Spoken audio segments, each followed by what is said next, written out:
Hello, friends. Did you know that nearly 80% of those who watch my videos aren't subscribed? If you enjoy the content, I'd truly appreciate it if you hit that subscribe button. It helps a lot. Also, don't forget to leave a like and share your thoughts in the comments. Your interaction not only supports the channel's growth, but also helps these stories reach more people. Thank you all for being here. By the way, where are you watching from? Let me know in the comments. The dispatch center of the Millbrook County Sheriff's Department was located in the dilapidated basement of an old building constructed in 1952. It had no windows facing outside. Its walls were nearly half a meter thick, built of gray concrete. Fluorescent lights hanging from the ceiling flickered constantly, bathing the interior in a sickly green hue. For those who worked here, it was like a living tomb, with telephone lines and radio frequencies as their only connection to the outside world. 62-year-old dispatcher Hezekiah Butterworth had been taking over the night shifts for exactly 17 years. On one of the last days of November, at 11:43 p.m. on Thursday night, he was sitting hunched over at his console. He would explain the slight tremor in his hands to those who knew him as being from his blood pressure medication. The coffee cup in front of him had long since gone cold, but he kept sipping it anyway. That bitter taste was his only companion to help him stay awake. The night was busy, as befits a holiday weekend. 3 domestic disputes, 2 incidents of drunk driving, and a bar fight had been recorded. Fortunately, the bar fight had already dispersed before the patrol teams arrived. At that moment, Officer Clementine Fairweather was patrolling the northern part of the county. It was a rural area where houses were scattered and sparse, and the darkness made the emptiness feel even deeper. At 11:47 p.m., the emergency line lit up.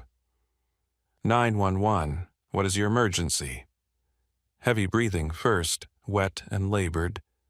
Then a male voice, elderly, with an accent that sounded displaced in time, like old recordings from the 1940s. He started again. After all these years, he started the count again. Sir, what is your location? Are you in danger? Bellwether Road, the old Ashcroft property. He's taking them to the basement just like his grandfather did. Who is taking who, sir? I need you to... The line disconnected. Hezekiah initiated a trace, but the system returned an error, no location data available. That happened sometimes with old landlines or disconnected numbers, but it always made him uneasy. He radioed Officer Fairweather. Unit 23, this is dispatch. Go ahead, Hez. Her voice was clear, professional. She was 28, former military police, 2 tours in Afghanistan. One of their best. Got a strange call mentioning the Ashcroft property on Bellwether Road. Caller said someone's taking people to a basement. Your closest. Copy that, I know the place. Been abandoned since the 80s, I'll check it out. Approach with caution. Caller sounded distressed. 10-4. While Fairweather drove to the location, Hezekiah pulled up property records. The Ashcroft estate, 200 acres, last occupied 1982. Owner, Zebulon Ashcroft, deceased, October 1982. No listed cause of death in the public records. The property had been tied up in legal battles ever since. Unpaid taxes, missing heirs, environmental protection claims. 20 minutes passed before Fairweather radioed back. Dispatch. I'm at the Ashcroft property. Gate's been forced open recently. Chains cut clean through. Fresh tire tracks leading in, requesting backup. Copy that. Unit 15 is 20 minutes out. I'm going to approach the house on foot. Multiple vehicles parked outside. 3 vans, all with out-of-state plates. Hezekiah's pulse quickened. 3 vans suggested organized activity, not kids partying or vagrant squatting. 5 minutes of radio silence. Then Fairweather's voice, low and tense. "Dispatch, I've got eyes on the house." Lights in the basement windows. I can see movement. Multiple individuals. Wait. Jesus Christ. Unit 23, report. There are people in cages. I can see them through the basement windows. At least 4, maybe more. They look bad. Malnourished. I'm calling for state police and EMS. Negative on approach until backup arrives. Copy that, but someone's coming out. The sound of a car door opening came through the radio. Footsteps on gravel. Sheriff's Department, stop where you are. Hands where I can see them. A gunshot cracked through the radio, then another. Fairweather's voice. Shots fired. Shots fired. Suspect is armed. Static. Unit 23, respond. Nothing. Hezekiah triggered every alarm he had. All units, officer down. Bellwether Road at the Ashcroft property. Shots fired, officer not responding. The next 18 minutes felt like hours. Units converged from 3 counties. State police, local deputies, even off-duty officers who heard the call. They found Fairweather behind her patrol car, unconscious, bleeding from a head wound where she'd been struck with something heavy. Her service weapon was missing. The house was worse than her description suggested. In the basement, they found 11 people in various states of deterioration. Some had been there for months, living in dog cages barely large enough to lie down in. The smell was overwhelming. Human waste, infected wounds, death. 2 victims were already deceased, their bodies showing signs of prolonged starvation and abuse. The perpetrators, 3 men and 2 women, had tried to flee, but were caught 2 miles away when their van broke down. They were members of something they called the Family of Truth, led by a man named Marcus Ashcroft, grandson of the property's original owner. As paramedics worked on the survivors, Hezekiah coordinated the response from dispatch, but his mind kept going back to the initial call, the elderly man who'd warned them. How had he known? The answer came 3 days later when one of the survivors, a woman named Patricia Webb, who'd been held for 6 months, was finally able to speak. There was another prisoner, she whispered to investigators. An old man. He'd been there the longest, years maybe. He was in a separate room, treated differently. They called him Grandfather. He had phone access sometimes. Said he was family, but wrong family. Said he'd been trying to call for help, but the phones were blocked except for certain times. They searched the property again and found a hidden room behind the basement wall. Inside was evidence someone had lived there for years, a cot, dozens of journals filled with dates and names, and an old rotary phone connected to a junction box that bypassed the main line. But no old man, no grandfather.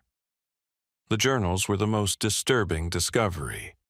They documented 40 years of kidnappings, murders, and disposals. Zebulon Ashcroft had started it in 1971, taking hikers and drifters, people who wouldn't be missed. He'd built the cage system, developed the methods. When he died in 1982, suicide by hanging, they finally discovered, his son Samuel had taken over. Samuel had died in 2001, and his son Marcus had inherited the family business.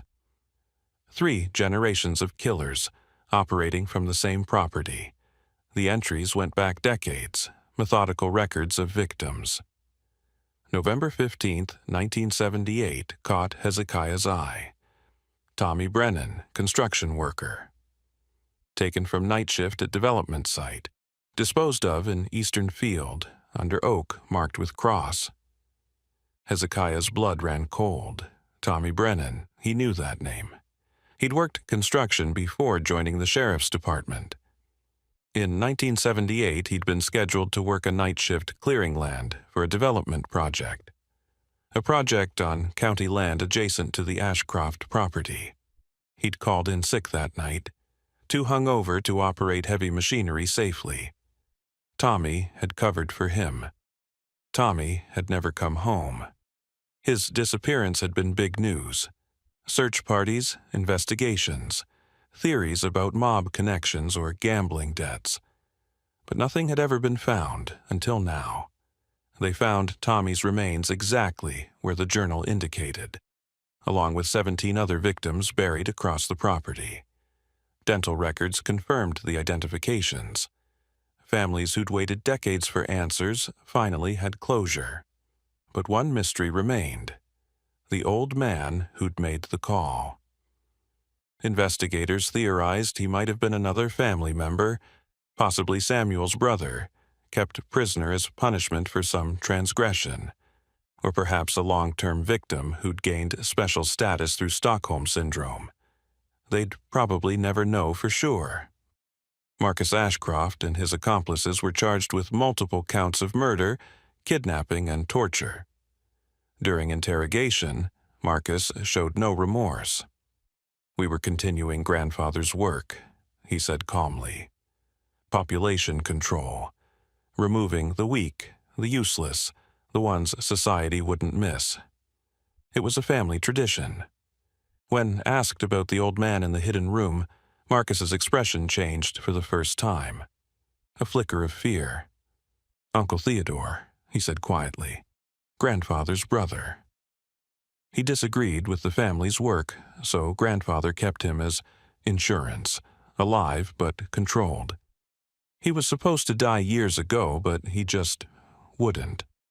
We kept him fed, medicated, contained, but lately he'd been getting out of his room somehow, getting to phones.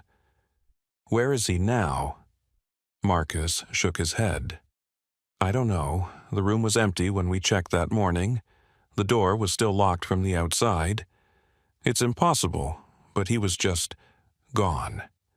They never found Theodore Ashcroft. The investigation revealed he'd been reported dead in 1983, a year after his brother's suicide. His death certificate was signed by a doctor who'd lost his license in 1985 and disappeared shortly after. Another fabrication in a long line of lies. Officer Fairweather recovered from her injuries but suffered permanent hearing loss in one ear. She returned to duty 6 months later, insisting on taking the night shift. "That's when the real work happens," she said, "when the monsters think everyone's asleep." Hezekiah couldn't shake the guilt about Tommy Brennan. If he'd worked his shift that night in 1978, it would have been him in that unmarked grave.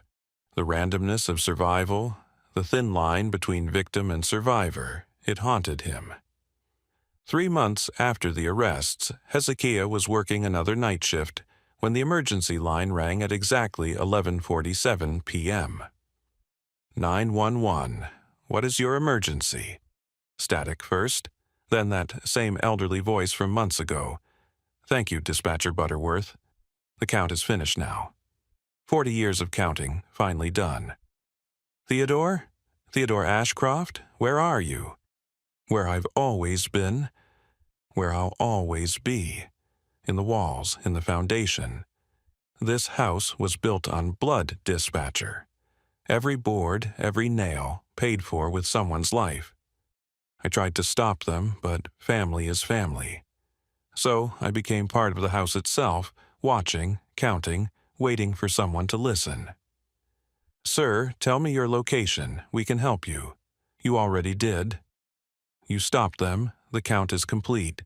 No more names will be added. I can rest now. The line went dead." They traced the call. It came from inside the Ashcroft house, which had been sealed and empty for months, pending demolition. Police searched every room, every wall, every crawl space. They found nothing except an old phone in the wall, wired into the original junction box from the 1950s. It shouldn't have worked. The power had been cut, the phone lines disconnected. But when they tested it, it rang. No one answered. The house was demolished 2 weeks later. In the foundation, workers found human remains that had been mixed into the concrete. Multiple bodies, decades old, impossible to identify. The construction record showed the foundation had been poured in 1951 by Zebulon Ashcroft's father, establishing a grim family tradition that had lasted 70 years.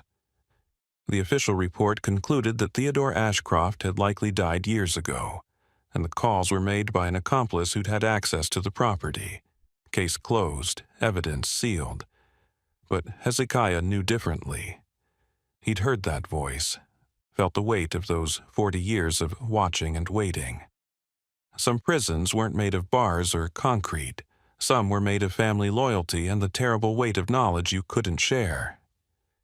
He worked at the dispatch center for another 5 years before retiring. On quiet nights, when the phones were silent and the radio crackled with static, he sometimes thought he heard that elderly voice counting 1, 2, 3, 4, 40 victims over 40 years. The count was complete. But somewhere in another town, another family might be starting their own count. And somewhere, another dispatcher would have to listen, have to decide whether the voice on the line was madness or a desperate cry for help. That was the real horror of the job. Not the crimes you heard about, but the ones you might miss. The calls that sounded crazy until they weren't. The voices dismissed as pranks until bodies were found. Every dispatcher knew the protocol. Treat every call as real until proven otherwise.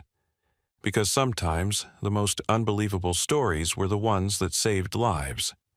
The trial of Marcus Ashcroft and his accomplices dominated the news for months. 3 generations of systematic murder, 40 confirmed victims, and evidence suggesting there might be more.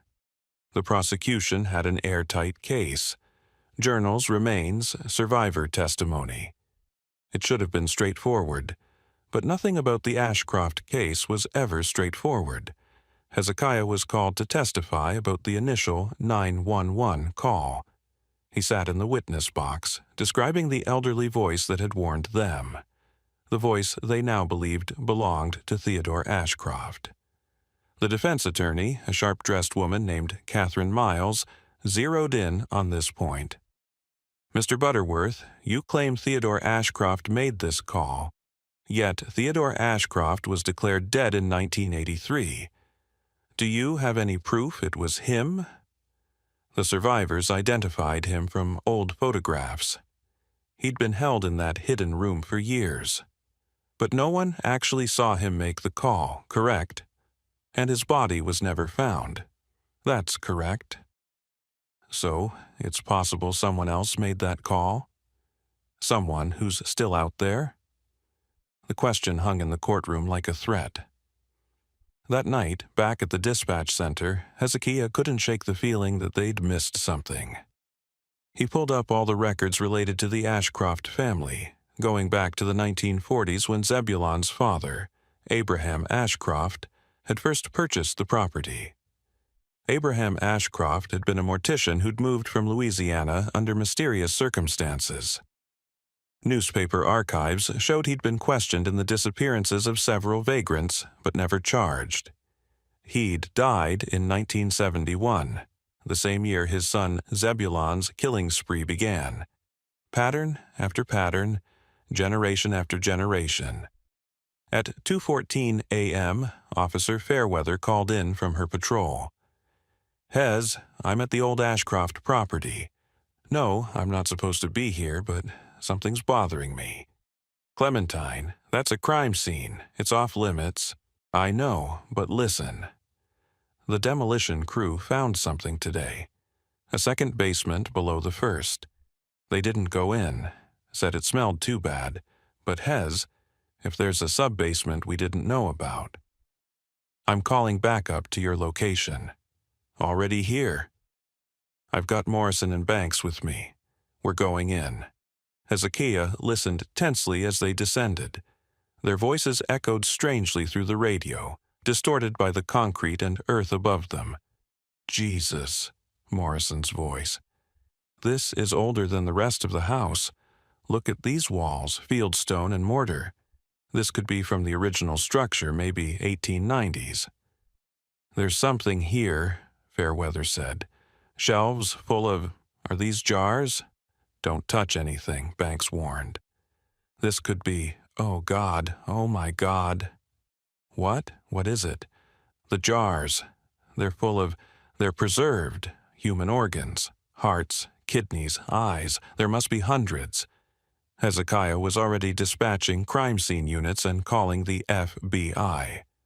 This went beyond local jurisdiction now. The sub-basement turned out to be a massive find. Not just preserved organs, but detailed medical records going back to the 1920s. The Ashcroft family had been harvesting from their victims for 5 generations, not 3. Abraham hadn't been the first. His father, Josiah, had started the practice in Louisiana before being run out of town. The records were meticulous. Blood types, tissue samples, genetic markers.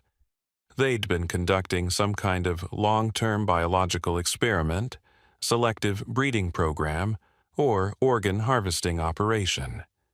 The prosecutors had to completely restructure their case.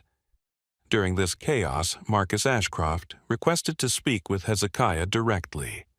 Against advice, Hezekiah agreed to visit him in county jail. Marcus sat calmly in the interview room, hands folded, looking more like a college professor than a serial killer. He was 34, clean-shaven, with intelligent eyes that seemed to see too much. Dispatcher Butterworth, thank you for coming. What do you want, Marcus? To warn you. You found the sub-basement. Good, but you haven't found the network. What network? Marcus leaned forward. You think we were alone? One family on one property. We're part of something much larger, a collective that's operated for over a century, trading resources, sharing methods, protecting each other. You're lying. Am I? Check your missing persons reports from the last 50 years. Look for patterns, clusters around certain properties, certain families. The Ashcrofts in Millbrook, the Grimswalds in Riverside County, the Coldwells in Pine Ridge. 7 families, 7 properties, all connected. Hezekiah tried to keep his expression neutral, but Marcus caught something. You've heard the name Grimwald before, haven't you? He had. 3 years ago, a strange 911 call about screams from the old Grimwald farm. They'd investigated, found nothing. The caller had never been identified. Theodore wasn't the only one who tried to stop us, Marcus continued. There were others, family members who grew conscious. They're kept contained, controlled, but sometimes they break through. Sometimes they call for help. How many strange calls have you dismissed over the years, dispatcher? How many cries for help have you ignored? That night, Hezekiah couldn't sleep. He went back through 17 years of dispatch logs, flagging every unusual call that had been dismissed as pranks or mental health issues. The pattern Marcus described began to emerge. Clusters of strange calls around 7 properties, spanning 3 states.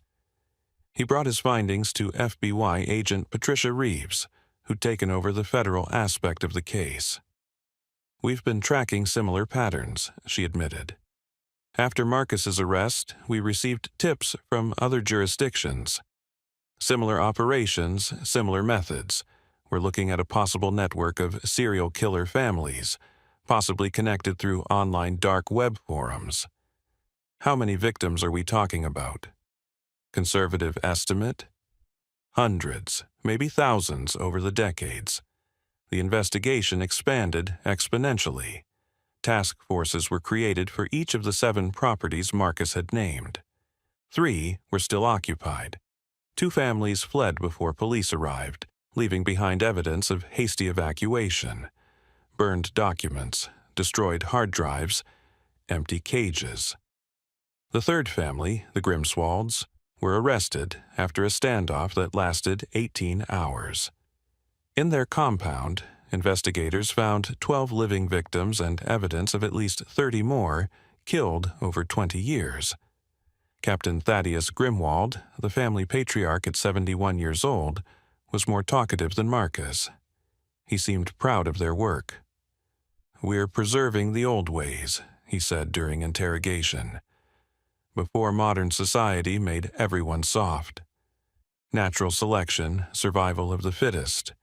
We're just helping evolution along. By murdering innocent people? Innocent? Every person we took was carefully selected.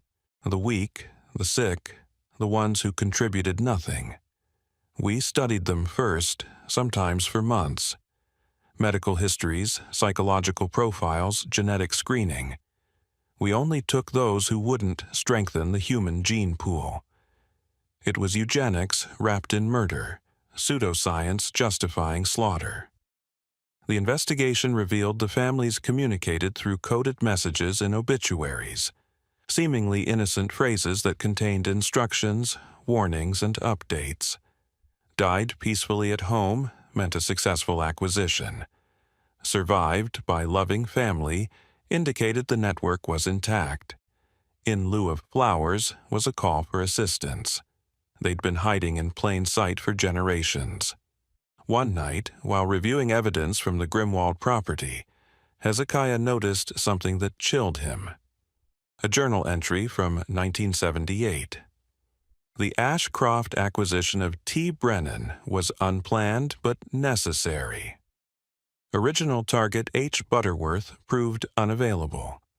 Substitution approved by council." Council. There was a leadership structure.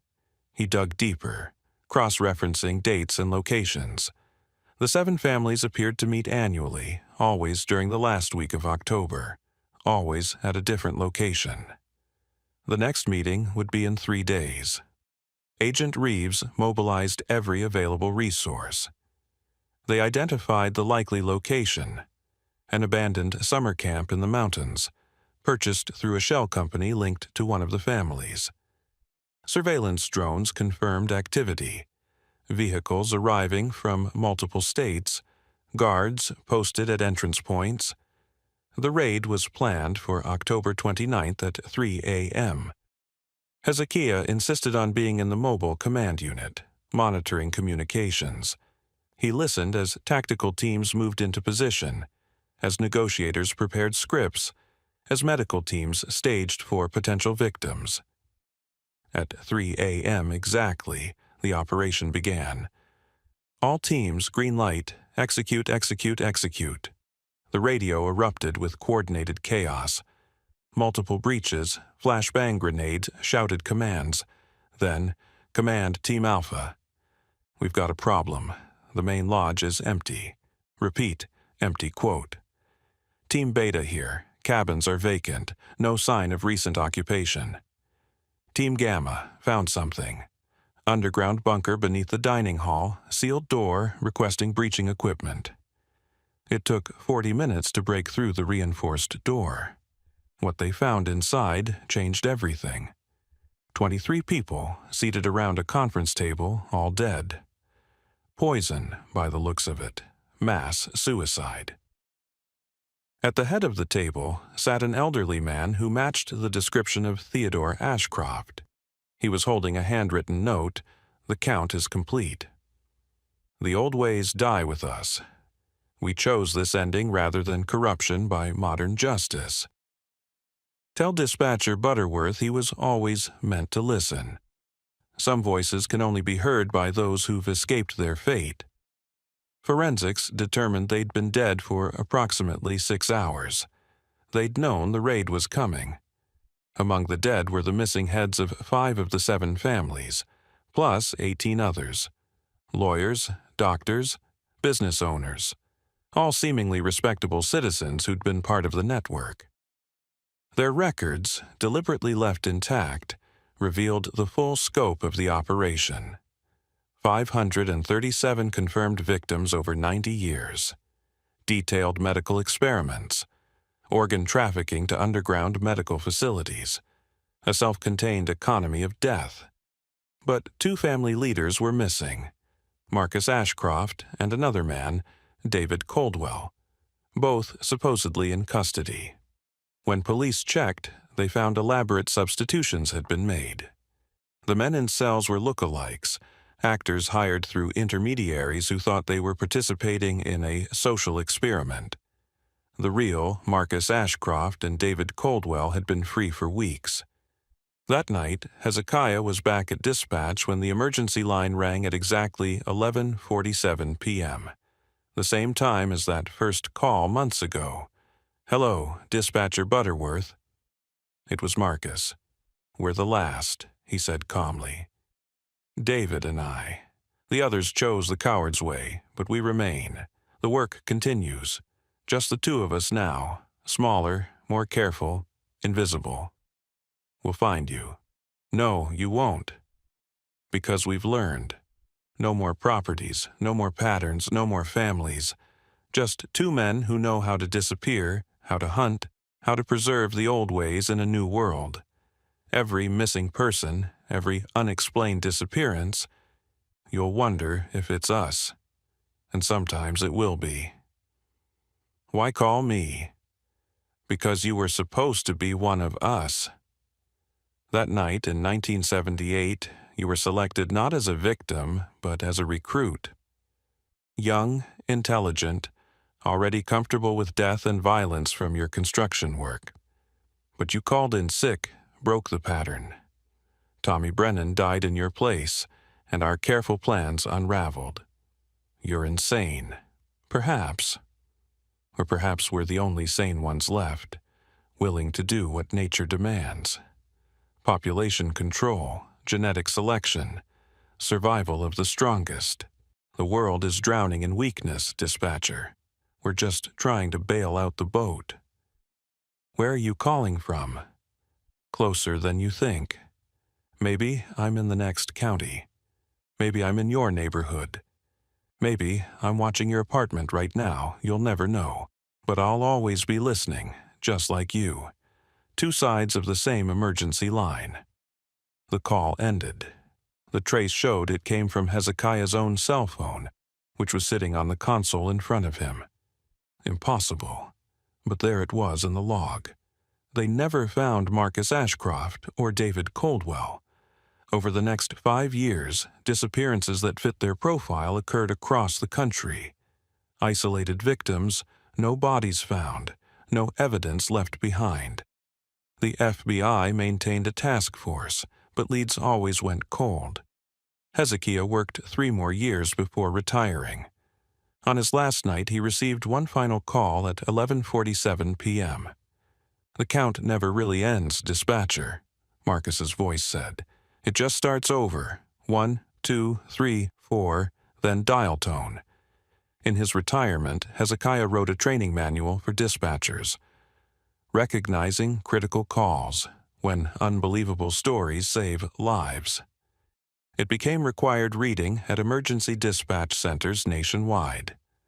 The key message: never dismiss a call, no matter how impossible it sounds. Because somewhere out there, predators are counting their victims, and sometimes the only warning is a voice on the line that doesn't quite make sense.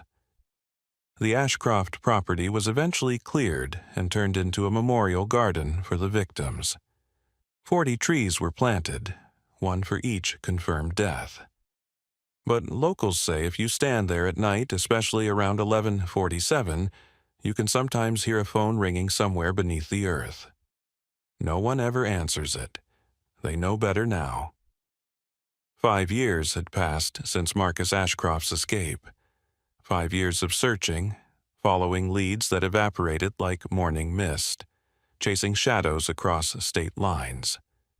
Hezekiah was 67 now, officially retired but consulting with the FBI task force. His apartment had become a second command center, maps on walls, red strings connecting disappearances, boxes of files that his pension couldn't justify but his conscience demanded. Officer Clementine Fairweather had been promoted to detective, heading the cold case division with a focus on the Ashcroft network. She visited Hezekiah weekly, bringing coffee and fresh files, picking his brain about patterns only he seemed to see. "We've got 3 new disappearances that fit the profile," she said on a gray Tuesday morning in March. "Isolated victims, no family connections, medical conditions that made them vulnerable." Hezekiah studied the files. A diabetic woman from Missouri vanished from a rest stop. A man with early-stage Alzheimer's from Arkansas walked out of his care facility and never returned. A teenager with severe autism from Oklahoma disappeared during a camping trip. "They're hunting the weakest," he said, just like Thaddeus Grimwald described, but smarter now. No pattern to the locations, no timeline consistency. They've learned. The FBI profilers think Marcus and Coldwell have split up, covering more ground separately. No. Hezekiah pulled out a map he'd been working on. "Look at the disappearances over the last 5 years. Draw a line between each one in chronological order." Clementine traced the path with her finger. It formed a rough spiral, closing inward toward a central point. "They're not running," Hezekiah continued. "They're circling back." The center of this spiral. Millbrook County, they're coming home. That night, Hezekiah couldn't sleep. He sat at his kitchen table, police scanner crackling with routine calls, when something made him freeze. A dispatcher, Janet, who'd taken over his position, was handling a welfare check. "Unit 15, check on elderly male at 1847 Wyndham Road. Neighbor reports he hasn't been seen in a week, male piling up. 1847 Wyndham Road." Hezekiah grabbed his phone, called Clementine immediately. "That address, 1847 Wyndham. Same numbers as the Ashcroft property's original plot number from the 1890s. It's a message. Could be coincidence." When has anything about this case been coincidence? Clementine dispatched units immediately, but they were 20 minutes out. Hezekiah was already in his car, driving toward Wyndham Road. He knew he shouldn't. He wasn't a cop anymore, had no authority, no backup. But something pulled him forward, the same instinct that had saved him that night in 1978, when he'd called in sick. Wyndham Road was in the industrial part of town, mostly abandoned warehouses and empty lots. Number 1847 was a derelict factory that had manufactured textiles until the 1990s. The windows were boarded, walls covered in graffiti, parking lot cracked and overgrown with weeds, but there were fresh tire tracks leading to a loading dock around back. Hezekiah parked a block away, texted his location to Clementine, and approached on foot. His old service weapon was in his glove box. He wasn't licensed to carry anymore, but he left it there. If Marcus was here, a gun wouldn't stop him anyway. The man had survived 5 years as America's Most Wanted. The loading dock door was ajar.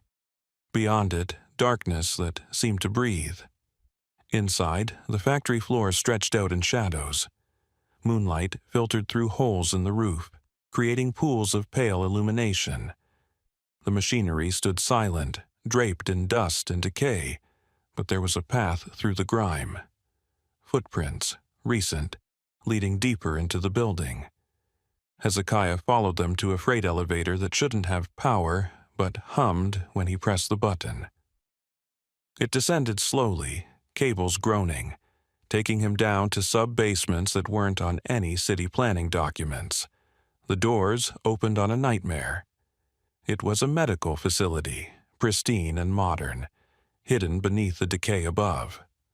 Operating tables, surgical equipment, monitoring devices, all state-of-the-art. And in beds along one wall, 5 people hooked to IVs and monitors, alive but unconscious. Impressive, isn't it? Hezekiah spun. Marcus Ashcroft stood behind him, older now, beard grown out, but those intelligent eyes unchanged. Beside him was David Coldwell, shorter, stockier, holding a syringe. "Hello, dispatcher," Marcus continued. We've been waiting for you. The spiral pattern. You wanted me to find it. Of course. This reunion has been 5 years in the making. You see, we've evolved our methods. No more crude cages and starvation. We've become more medical. Organ harvesting, yes, but also experimentation. Genetic modification. Trying to create the perfect human specimens my great-great-grandfather dreamed of. These people are volunteers in a way. We select those whose lives are ending anyway. Terminal illnesses, degenerative conditions. We offer them a choice: die slowly, painfully, forgotten, or contribute to something greater. Some agree, others, well, sedation helps with consent issues. You're insane. Am I? Look at our work. Marcus gestured to monitors showing medical data. Subject 3 had pancreatic cancer, 2 months to live. Now, after our interventions, the cancer is in complete remission. We're not just taking life, dispatcher, we're transforming it. Through murder and torture, through sacrifice and progress. Every medical advancement requires subjects. We're just honest about it. David Coldwell stepped forward, syringe raised. Enough talking. We should proceed with the acquisition. But Marcus held up a hand. Not yet. He needs to understand. Dispatcher Butterworth, do you know why you're really here? You led me here, yes, but why? Why you specifically? Marcus pulled out a manila folder, thick with documents. Your medical records, obtained through various channels. You're dying, aren't you? The tremor in your hands isn't just from blood pressure medication. It's early-stage Parkinson's. Your doctor gave you, 5 good years? Maybe 10 before you're completely incapacitated? Hezekiah's throat went dry. He'd told no one about the diagnosis, not even Clementine. We can fix that, Marcus continued. Our research into neurological disorders has been groundbreaking. Subject 2 over there had advanced Alzheimer's. Now, look at his brain scans. Complete reversal of degradation. We could do the same for you. At what cost? Service. Join us. Your expertise in emergency response, pattern recognition, system analysis, invaluable. Help us select better subjects, more willing participants. Make the process more humane. Transform our work from crude predation into genuine medical revolution. You want me to help you kill people. I want you to help us save the ones worth saving. Natural selection, guided by intelligence rather than random chance. The sound of sirens became audible above, growing closer. David looked nervous. Marcus, we need to go. There's nowhere to run, Hezekiah said. I texted my location. The building's surrounded by now. Marcus smiled. You think we didn't plan for this? David, initiate Protocol 7. Coldwell moved to a control panel, began entering commands. The monitors started flashing warnings. Emergency ventilation activated. You have a choice, dispatcher, Marcus said calmly. In 30 seconds, this room will fill with aerosolized sedative, the same compound we've perfected over 5 years. Everyone here, including you, will be unconscious in minutes. The subjects will die without their life support. 5 innocent people, dead because you had to be the hero. You're bluffing. Am I? You know our history. Would we hesitate to kill 5 to preserve our work? But if you press that red button, he pointed to an emergency stop on the wall, the ventilation stops. Of course, the button also seals the elevator, trapping you here with us until the gas disperses. About 4 hours. Plenty of time for us to convince you of our perspective. The hiss of gas began, subtle but unmistakable. Alarms upstairs, muffled by concrete and earth. Clementine's voice on a bullhorn, barely audible. Choose, dispatcher. Save them and be trapped with us, or let them die and escape. You have 10 seconds. Hezekiah moved without thinking, slammed the button. The ventilation stopped, but he heard the elevator locks engage with a definitive click. Trapped. Marcus actually applauded. I knew you would. The same instinct that made you save all those people over 17 years of dispatch. You can't help but respond to emergencies. The FBI will break through. Eventually, but we have hours, and so much to show you. What followed was the longest 4 hours of Hezekiah's life. Marcus and Coldwell didn't torture him, didn't threaten. Instead, they presented their research with the passion of true believers. Genetic modifications that eliminated hereditary diseases. Organ cultivation that could end the transplant waiting lists. Neural mapping that could cure paralysis. All built on a foundation of murder. Your grandfather started this as crude eugenics, Hezekiah said. You've just dressed it up in better science. Evolution, Marcus corrected. Every generation refines the process. My son will refine it further. You have a son? Somewhere safe. Being raised with proper values. The work will continue even if we don't.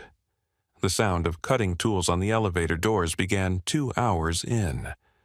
Marcus didn't seem concerned. Let me show you something, he said, leading Hezekiah to a secured room. Inside were filing cabinets, thousands of documents. Every family in the network kept records, not just of victims but of successes. People we let go because they showed potential. People we helped evolve. He pulled out a file. Hezekiah's name was on it.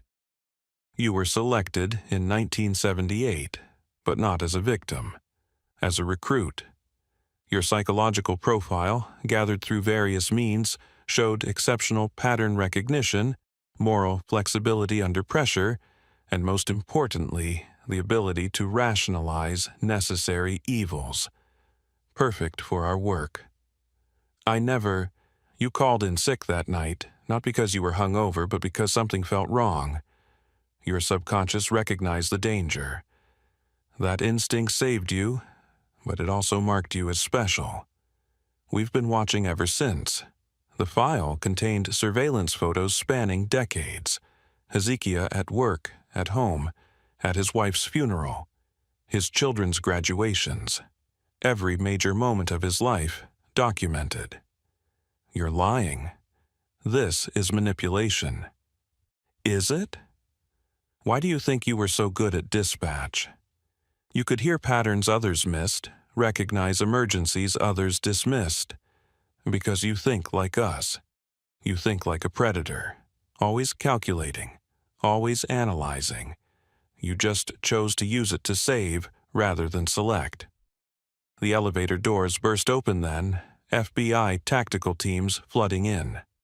Marcus and Coldwell surrendered without resistance, hands raised, smiling. Check the subjects, Marcus called out as they cuffed him. They'll need immediate medical attention. Their files are in the blue cabinet, treatment protocols included. We're not monsters. We keep detailed medical records. As they led him past Hezekiah, Marcus stopped. The offer stands, dispatcher. Your Parkinson's will progress. When you're desperate enough, you'll remember what we could have done for you. What we still could do, if you're willing to pay the price. Then he was gone, led up to justice that had been 5 years coming. The 5 subjects survived barely. Each had been taken within the last month. All had terminal diagnoses. And surprisingly, all showed signs of medical improvement. The ethics committees that reviewed the case couldn't explain it. The treatments Marcus had developed actually worked. Monstrous methods had produced miraculous results. 3 of the victims, when they recovered enough to speak, said they had agreed to the procedures. They'd been dying, desperate, and Marcus had offered them hope. The other 2 had no memory of their capture. The facility contained enough evidence to close hundreds of missing persons cases. Not just victims, but, as Marcus had said, people they'd observed and released. A twisted catalog of human selection spanning a century. In the deepest part of the facility, they found something else, a nursery. Recently used, based on the formula bottles and diapers. Marcus's son, wherever he was younger than they'd thought. Maybe 2 or 3 years old, young enough to grow up without memories of his father, or young enough to be thoroughly indoctrinated. The trial was a sensation. Marcus and Coldwell were both sentenced to death, though appeals would drag on for years. During sentencing, Marcus made one final statement. "History will vindicate us. When genetic diseases are eliminated, when organs can be grown rather than harvested, when humanity achieves its true potential, remember that it started here. In darkness and blood, yes, but all birth is bloody. We were midwives to the future." Hezekiah testified at the trial, his Parkinson's now visible in the tremor of his hands as he took the oath. Marcus watched him the entire time, that knowing smile never wavering. 6 months later, Hezekiah's condition worsened faster than predicted. The medication stopped working. The tremors became violent. Walking became difficult. His doctor was baffled. The progression didn't match typical Parkinson's. One night, unable to sleep from the muscle spasms, Hezekiah found himself reading Marcus's research, which had been declassified after the trial. The neural regeneration protocols were fascinating, decades ahead of current medical science, and there, in a footnote, was a reference to induced Parkinson's-like symptoms using a specific compound, reversible with proper treatment. The implication hit him like cold water. His disease might not be natural. They might have been poisoning him somehow, for years, waiting for him to get desperate enough to accept their help. He called Clementine immediately. "We need to test my blood for synthetic compounds. If they've been dosing me, we'll figure it out," she assured him. "We'll find a treatment." But deep down, Hezekiah wondered if Marcus had won after all. Even from death row, he'd planted a seed of doubt. Every tremor, every symptom, could be natural or could be induced. The uncertainty was its own torture. The search for Marcus's son continued, but the trail had gone cold. Somewhere, a child was being raised by someone connected to the network. Learning the family trade, perhaps. Or maybe, hopefully, living a normal life, ignorant of his heritage. Hezekiah kept working with the task force until his condition forced him to stop. On his last day, he received a package with no return address. Inside was a single vial of clear liquid and a note, "The cure for what ails you." No strings attached. A gift from one predator to another, in recognition of the game well played. "You caught us, but you'll never catch them all." The work continues. The count never ends. M.A. He turned the vial over to the FBI immediately. Analysis showed it to be a complex compound that might indeed repair neural damage, or might be poison, or might be nothing at all. The uncertainty was perfect, exquisite. A final move in a game Marcus was still playing from his cell. Hezekiah died 2 years later, his Parkinson's having progressed to complete incapacitation. He never took the vial's contents, never knew if it would have saved or damned him. At his funeral, Clementine spoke about his dedication to saving lives, his refusal to compromise his principles even when faced with death. But she kept one detail private. The night before he died, barely able to speak, Hezekiah had whispered to her, "Maybe they were right about one thing. Maybe I was selected for a reason. Maybe we're all predators or prey, and the only choice is which side of the emergency line we stand on." She chose to believe he was delirious from the medication. But sometimes, during her own night shifts, when strange calls came through about people who'd vanished, She wondered if the old dispatcher had understood something she didn't. The count never ends. It just passes to the next generation. And somewhere, a child with Marcus Ashcroft's eyes was growing up, carrying secrets in his blood that would surface one day. The families were scattered but not destroyed. The network was damaged but not dead. In dispatch centers across the country, operators still followed the Butterworth protocol. Never dismiss a strange call, never ignore a pattern. Always remember that the most unbelievable stories might be the truest ones. Because predators are patient. They evolve, they adapt, and they're always listening for the next emergency to exploit. 3 years after Hezekiah Butterworth's funeral, Detective Clementine Fairweather sat in her office reviewing cold cases when her phone rang. It was Janet from dispatch, her voice tight with controlled panic. "Clem, we've got a situation. Remember the Butterworth protocol? I think we need to activate it." "What's the call?" "Young boy, maybe 7 or 8, called 911. Said his name is Theodore and he's being kept in a bad place. When I asked where, he said, where the trees used to remember things." Then the line went dead. Clementine was already reaching for her jacket. "Trace it." That's the thing. It traced to the old Ashcroft property. But Clem, that whole area is a parking lot now. They built a shopping center there 2 years ago. The Ashcroft land had been sold to developers after the trials, the soil tested and cleared. Every trace of the family's dark legacy supposedly erased. But Clementine had learned that the Ashcroft family never did anything without layers of planning. She arrived at the shopping center at 9 p.m. The stores closing. Parking lot emptying.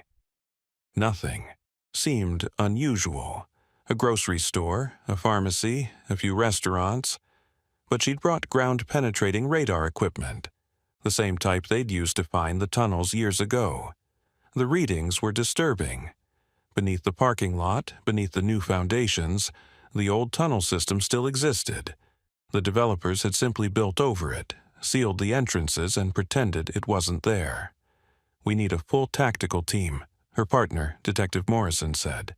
"If someone's down there—" No time. That boy could be Marcus's son. He'd be about 7 now. They found an access point through a maintenance tunnel in the shopping center's loading dock. The developers had walled off the connection, but the wall was recent concrete, different from the original structure. Someone had broken through and tried to repair it, but the patch job was amateur, rushed. The tunnels below were different from what the FBI had documented. Someone had been living here recently. Fresh air circulation, working lights jerry-rigged to the shopping center's power grid, and in what used to be Marcus's laboratory, a makeshift living space. Children's toys scattered on a mattress. Canned food stacked against the wall. Medical textbooks spread across a desk, annotated in 2 different hands, one neat and clinical, the other childish scrawl. "Jesus," Morrison whispered. "Someone's been raising a kid down here." They heard footsteps, fast and light. A boy appeared in the doorway, thin, pale, with Marcus Ashcroft's distinctive eyes. He looked at them without fear, more curious than scared. "Are you police?" he asked. "Mother said police would come eventually." "Theodore?" Clementine knelt to his level. "Is that your name?" "Theodore Marcus Ashcroft. I'm 7 3/4. Mother says I'm very advanced for my age." "Where's your mother?" The boy pointed deeper into the tunnels. "She's with the subjects. She said if police came, I should show you everything. She wants you to understand." Against every protocol, Clementine followed the boy. He led them through passages that weren't on any map, past rooms that had been recently excavated. The infrastructure was impressive. Someone had spent years preparing this. They found her in what looked like a modern medical facility, far more advanced than what Marcus and Coldwell had built. A woman in her 30s, professional, calm, working on a patient who appeared to be sleeping peacefully on an examination table. She looked up when they entered, no surprise on her face. "Detective Fairweather, I've been expecting you for some time. My name is Dr. Susan Blackwood. I was Marcus Ashcroft's student, though never part of the official family network." Step away from the patient. He's sedated, not harmed. Stage 4, brain cancer. Weeks to live, according to conventional medicine, but with Marcus's protocols, modified with my improvements, he'll survive. I've already treated 12 terminal patients successfully. Would you like to see the documentation? She gestured to filing cabinets along the wall. Every patient volunteer. Every treatment consensual and documented. I'm not my mentor. I believe in the work, but not the methods.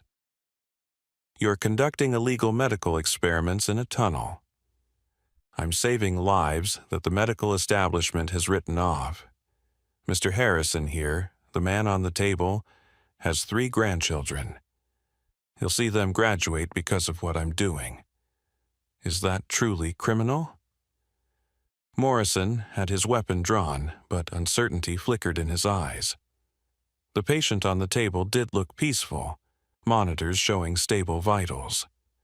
"You've been raising Marcus's son down here," Clementine said, "protecting him. The other families wanted him dead, loose end from the old network. Others wanted to indoctrinate him, continue the killing. I offered a third option. Raise him with the knowledge, but not the murders. Teach him the science without the slaughter." Theodore had moved to Susan's side, taking her hand. "Mother saves people," he said proudly. "She teaches me how bodies work, how to fix them when they break. Grandfather was wrong. We don't need to hurt people to help evolution." "Marcus was brilliant but broken," Susan continued. "His research could revolutionize medicine, but he wrapped it in murder and eugenics. I'm extracting the gold from the dross. These treatments work. The patients upstairs in the hospice, the ones everyone's given up on, I've saved 43 of them over 3 years." "Upstairs?" Morrison asked. "Peaceful Endings Hospice. I'm the night physician. I identify candidates, offer them experimental treatment. Those who accept come here. Those who refuse die naturally, peacefully. No coercion, no kidnapping, just medicine practiced beyond the boundaries of current law." Clementine called for backup, but also for medical examiners, ethics specialists, judges. What they found in Susan's records complicated everything. Detailed consent forms, video, testimonials from patients, success rates that seemed impossible, 85% recovery rate for terminal cases. The legal battle that followed was unprecedented. Dr. Susan Blackwood was simultaneously charged with practicing medicine without proper licensing, child endangerment, and criminal trespassing, while being hailed by patient advocacy groups as a miracle worker. Her 43 saved patients testified on her behalf. Medical boards were split. Her methods were unorthodox and illegal, but they worked. Theodore was placed in protective custody while the courts decided his fate. He was indeed exceptionally intelligent, could recite medical textbooks, understood human anatomy better than most medical students. But he also drew pictures of normal things: superheroes, dinosaurs, spaceships. Susan had somehow raised him to be both heir to the Ashcroft medical knowledge and a relatively normal child. During Susan's trial, she revealed more about the network's history. She'd been a medical student when Marcus recruited her, brilliant but drowning in student loans. He'd offered to pay for her education in exchange for assistance with his research. "I thought I was helping advance medicine," she testified. "By the time I understood what Marcus really was, I was in too deep. But when he was arrested, when I learned about his son, I saw an opportunity for redemption. Take the knowledge, strip away the evil, use it properly. You still conducted illegal experiments, the prosecutor argued. I saved lives everyone else abandoned. Every patient knew the risks, made their choice. How is that worse than letting them die? The jury was deadlocked for weeks. Meanwhile, Theodore was evaluated by child psychologists. Their reports were disturbing, but not in the expected way. The boy showed no signs of psychopathy, no violent tendencies. He was empathetic, kind, genuinely wanted to help people. But his understanding of human biology was clinical, detached in a way that suggested he saw bodies as machines to be repaired rather than people to be saved. He's been programmed, one psychologist reported, but the programming might actually be beneficial. He has the knowledge to become an extraordinary physician, but also the emotional framework to use it ethically. It's as if Dr. Blackwood took the Ashcroft legacy and inverted it. The trial ended in a plea deal.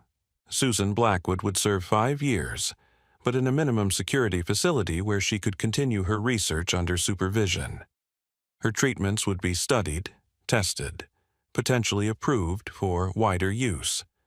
Theodore would be placed with a carefully selected foster family, psychologists monitoring his development. But the story didn't end there. 6 months after the trial, Clementine received a package. Inside was Hezekiah's final journal, pages he'd written in his last days but never shared. The entries revealed something that changed everything. Day 1, 1847, matching the Ashcroft property number, Hezekiah had been counting too. Marcus was right about one thing. We're all selecting all the time. Every 9/11 call I chose to prioritize, every unit I dispatched first, I was deciding who lived and who might die. The allocation of emergency resources is its own form of selection. I just did it legally. But what if the selection could be more precise? What if we could identify future criminals before they acted, future victims before they suffered? The Ashcrofts perverted this idea, but the core concept, prediction, prevention, intervention, isn't inherently evil. I've been thinking about the boy, Theodore. If he grows up right, he could bridge both worlds. The Ashcroft medical knowledge combined with actual ethics. Maybe that's evolution too, not the strong surviving, but the smart learning from the monsters. The count doesn't end, it transforms. The final entry, barely legible from his trembling hands. Clementine, if you're reading this, know that I've been working with someone. Not Marcus, not the families, but another group. Doctors, researchers, ethicists who've been studying the Ashcroft research, trying to separate the medicine from the murder. Dr. Blackwood was one of them. We call ourselves the Hippocratic Collective. First, do no harm. We've been preparing for the day when the Ashcroft knowledge could be used properly. Theodore is the key. Protect him. Guide him. He could become what his grandfather never could, a true healer.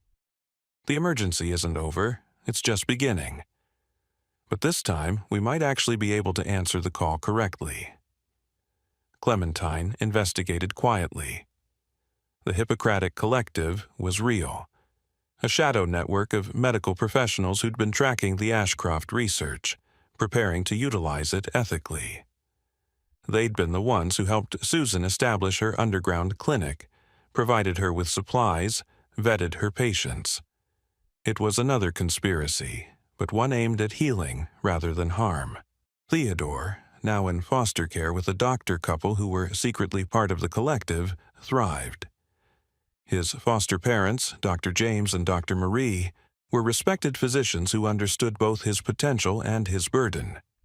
They enrolled him in accelerated education programs, but also Little League baseball and art classes, normal child activities to balance the extraordinary knowledge he carried.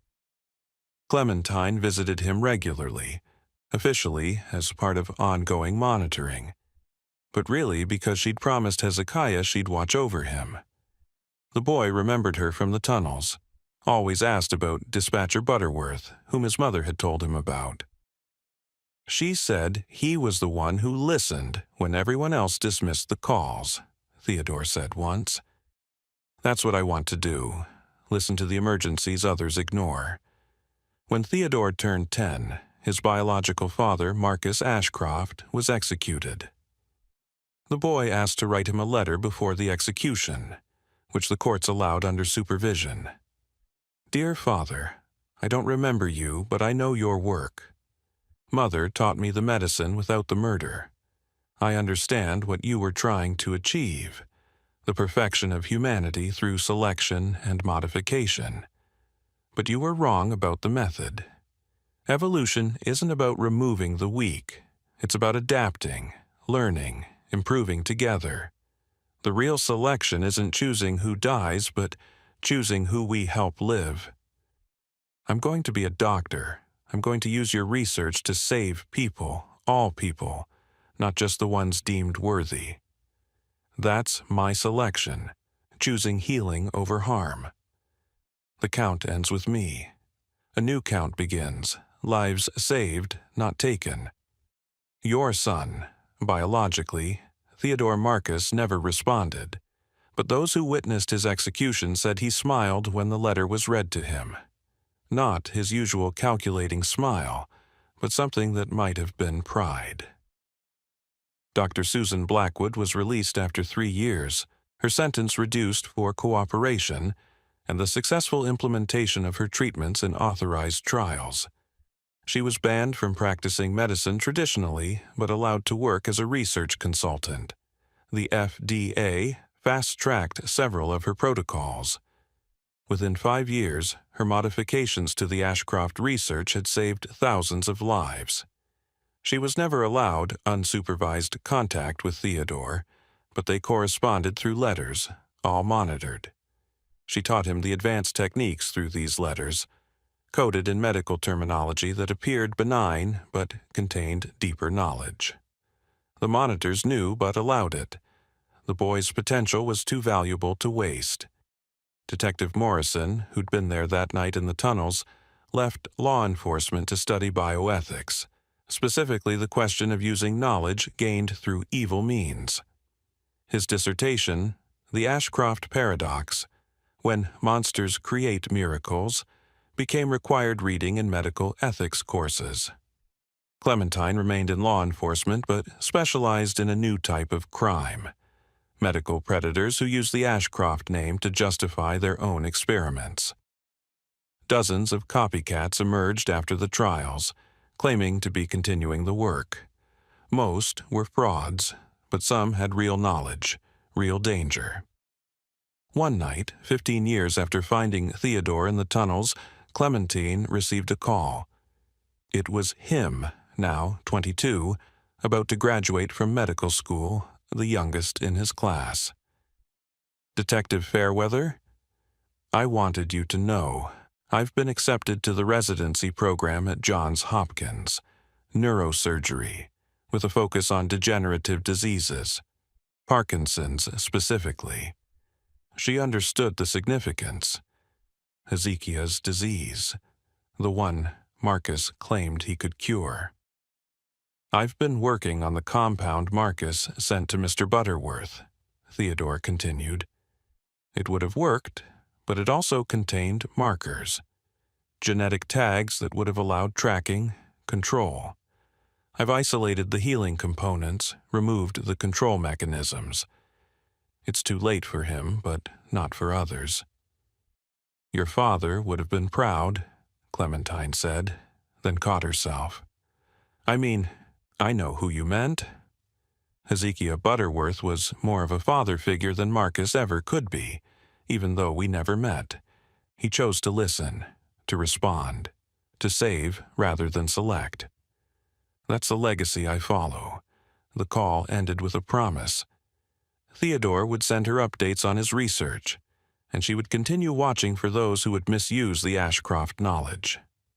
5 years later, Dr. Theodore Ashcroft, he kept the name as a reminder, published his first paper, Ethical Applications of Morally Compromised Research, a framework for medical advancement.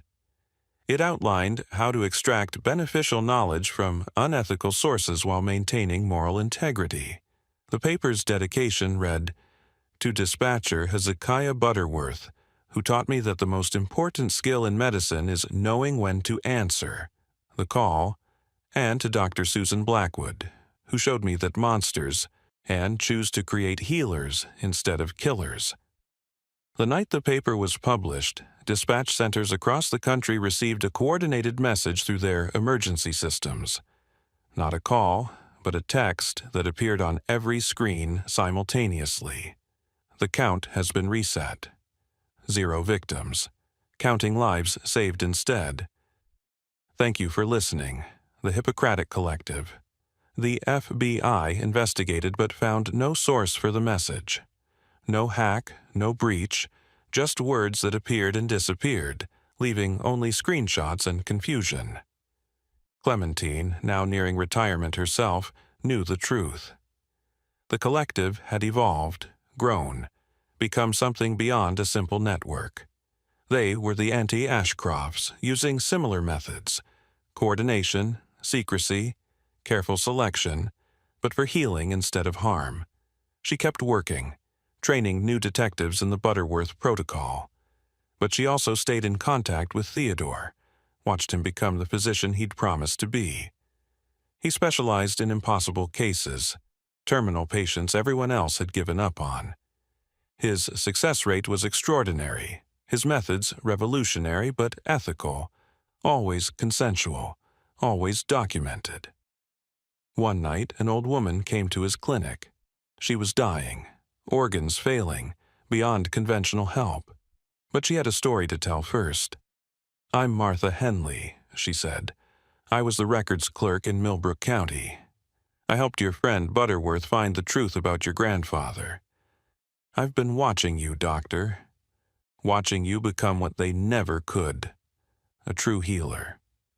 She died peacefully 3 days later, but not before Theodore had recorded her complete oral history of the Ashcroft case, details that had never made it into official records, stories of other families they'd never caught, other networks still operating. "The work isn't done," she whispered at the end. "There are others out there, still counting victims.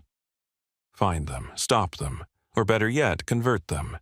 Show them your way works better." Theodore took her words to heart.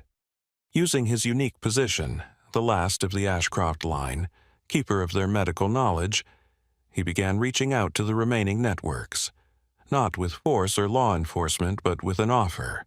Abandon the killing, embrace the healing, join the Hippocratic Collective. Some refused and were reported to authorities, but others, tired of running, tired of hating, accepted. The knowledge spread, evolved, transformed from tool of murder to instrument of medicine.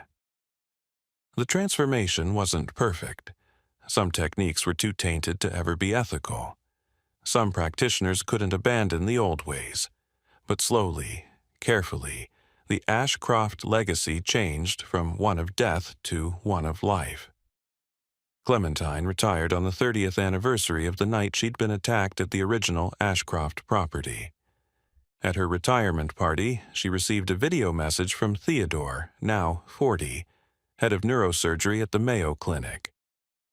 "Detective Fairweather, 30 years ago, you saved me from becoming what my genetics suggested I should be, a predator, a killer, a counter of victims. Instead, I became what Dispatcher Butterworth always believed was possible, someone who listens to the real emergency, the cry for help that comes from illness and suffering." The count stands at 3,847 lives saved using modified Ashcroft protocols. The number will only grow. The screen shifted to show a massive medical facility, state-of-the-art, built with funding from patients Theodore had saved. This is the Butterworth Institute for Emergency Medicine. It opens next month. We'll train doctors in both conventional and Ashcroft-derived techniques, always ethical, always consensual. The inscription on the entrance reads, "Listen to every call, dismiss no voice, save who you can." Your friend's words, now carved in stone.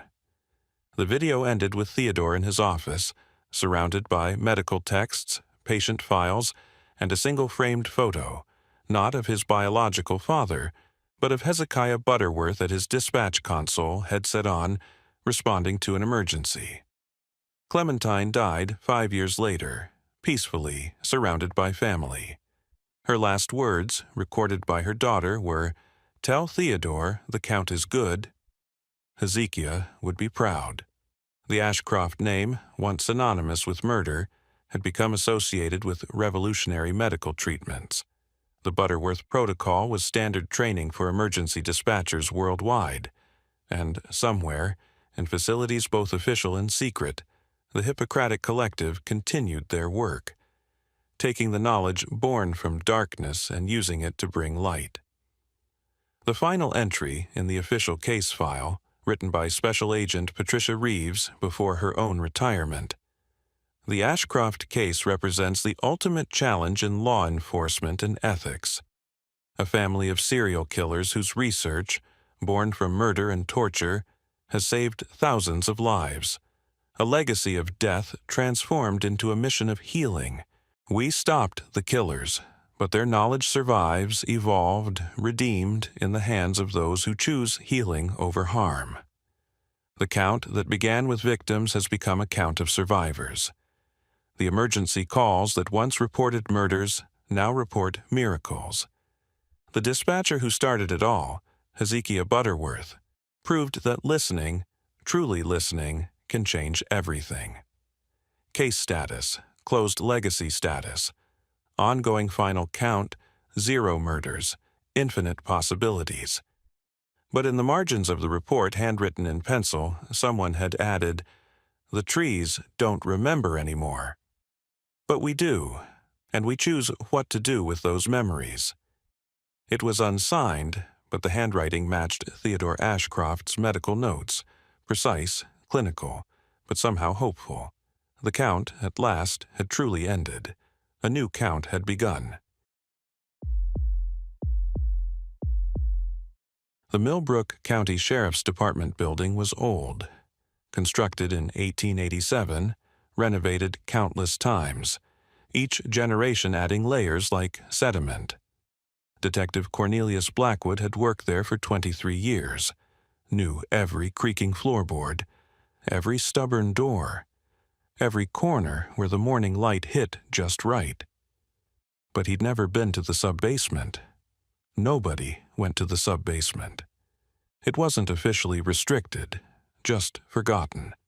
The entrance was behind a rusted door marked Historical Archives, authorized personnel only in the basement proper, which itself was mostly used for evidence storage. The key had been lost decades ago, and nobody cared enough to cut the lock.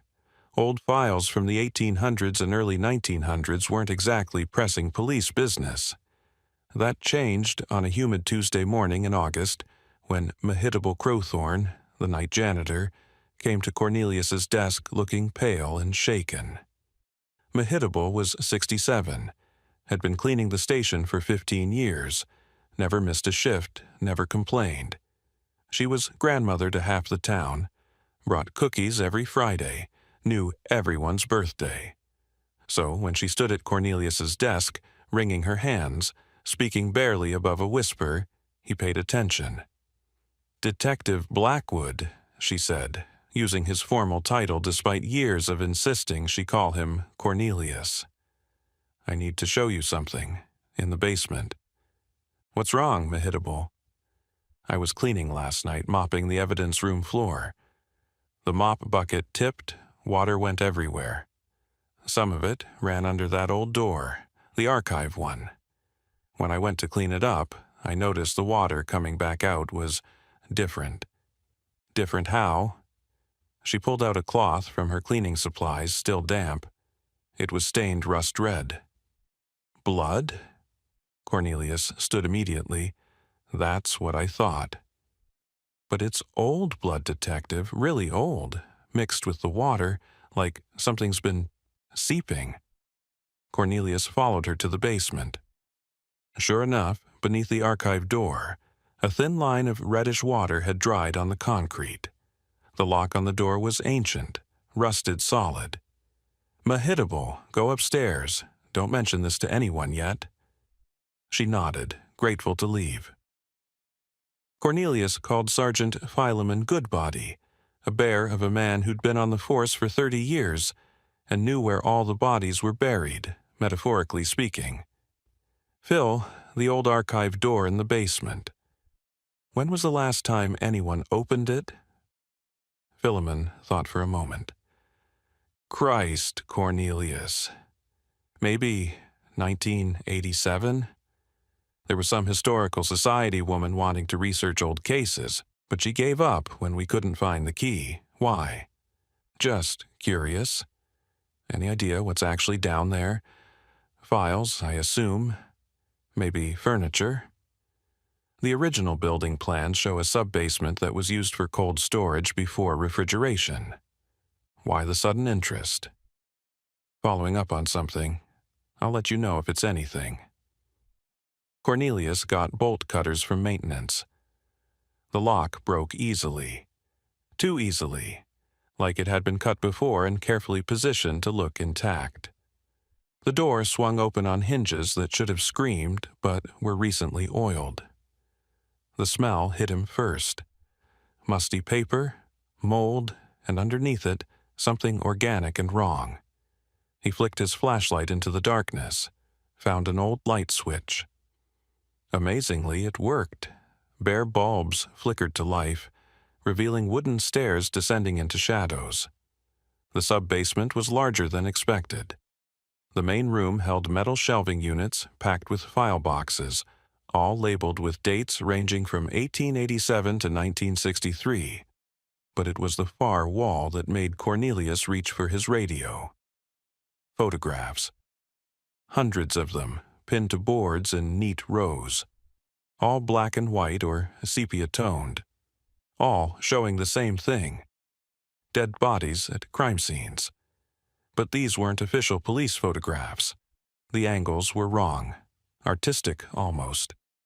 The focus was on the victims' faces, their expressions of final terror or surprise, and in the corner of each photo, barely visible, was the same mark. A small symbol that looked like a tree with 13 branches. "Dispatch, this is Detective Blackwood. I need CSI in the basement.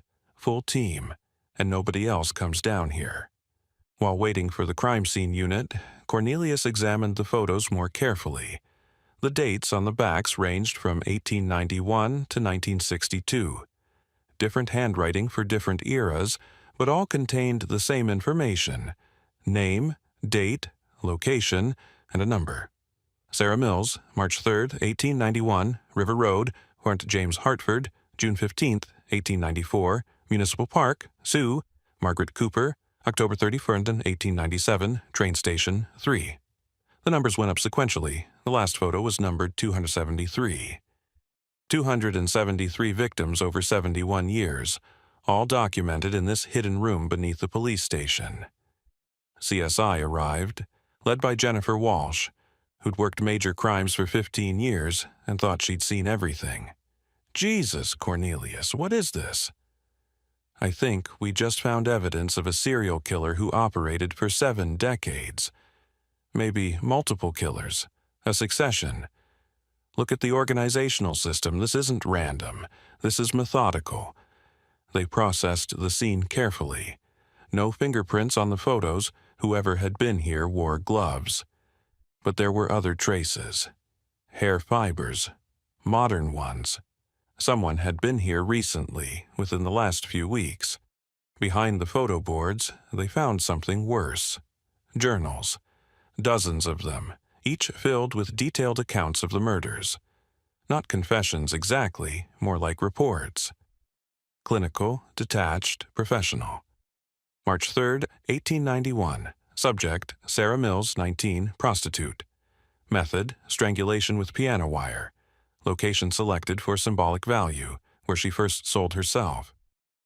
Death occurred at 11:47 p.m., no witnesses, body position to suggest suicide.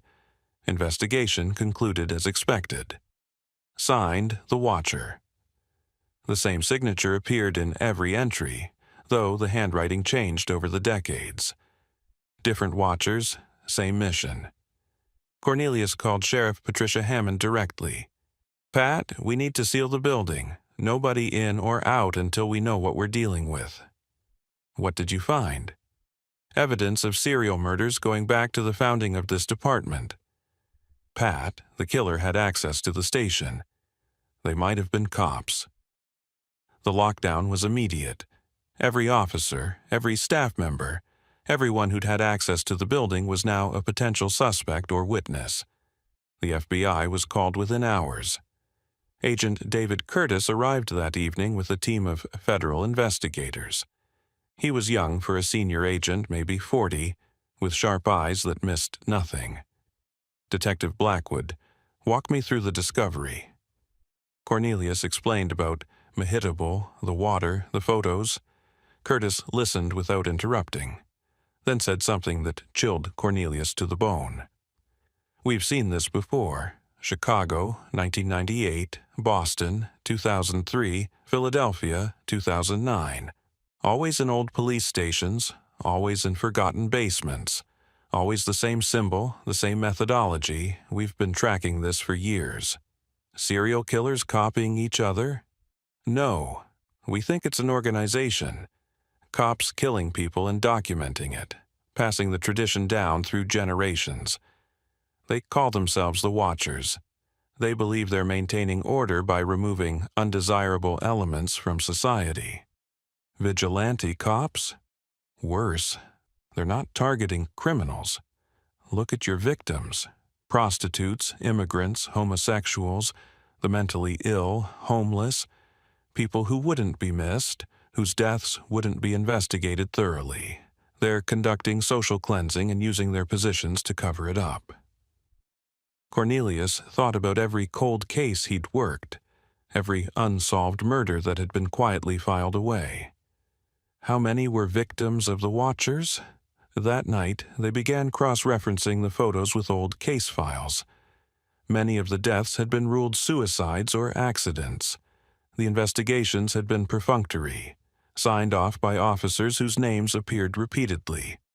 Officer Thomas Ashford, 1891-1923, Detective Michael Brennan, 1923-1955, Sergeant Paul Morrison, 1955-1987, Lieutenant James Crawford, 1987-2019. "Crawford," Cornelius said. "He retired just 3 years ago, lives outside town. He was my training officer when I joined the force." Curtis nodded grimly. "We need to bring him in, quietly. If there are active watchers in the department, we can't tip them off." They picked up Crawford at his home at dawn. He didn't resist, didn't seem surprised, just smiled sadly and said, "I wondered when you'd find it. I told them we should have destroyed everything, but tradition is tradition." In interrogation, Crawford was forthcoming, almost eager to talk. It started with the first sheriff, Abraham Millbrook, the town's founder. He believed in keeping the community pure. Back then, it meant something different than now, but the principle remained. Each generation of Watchers selected their targets based on the social standards of their time. "You're confessing to murder?" "I'm confessing to maintaining order. Do you know what this town was like in the 60s?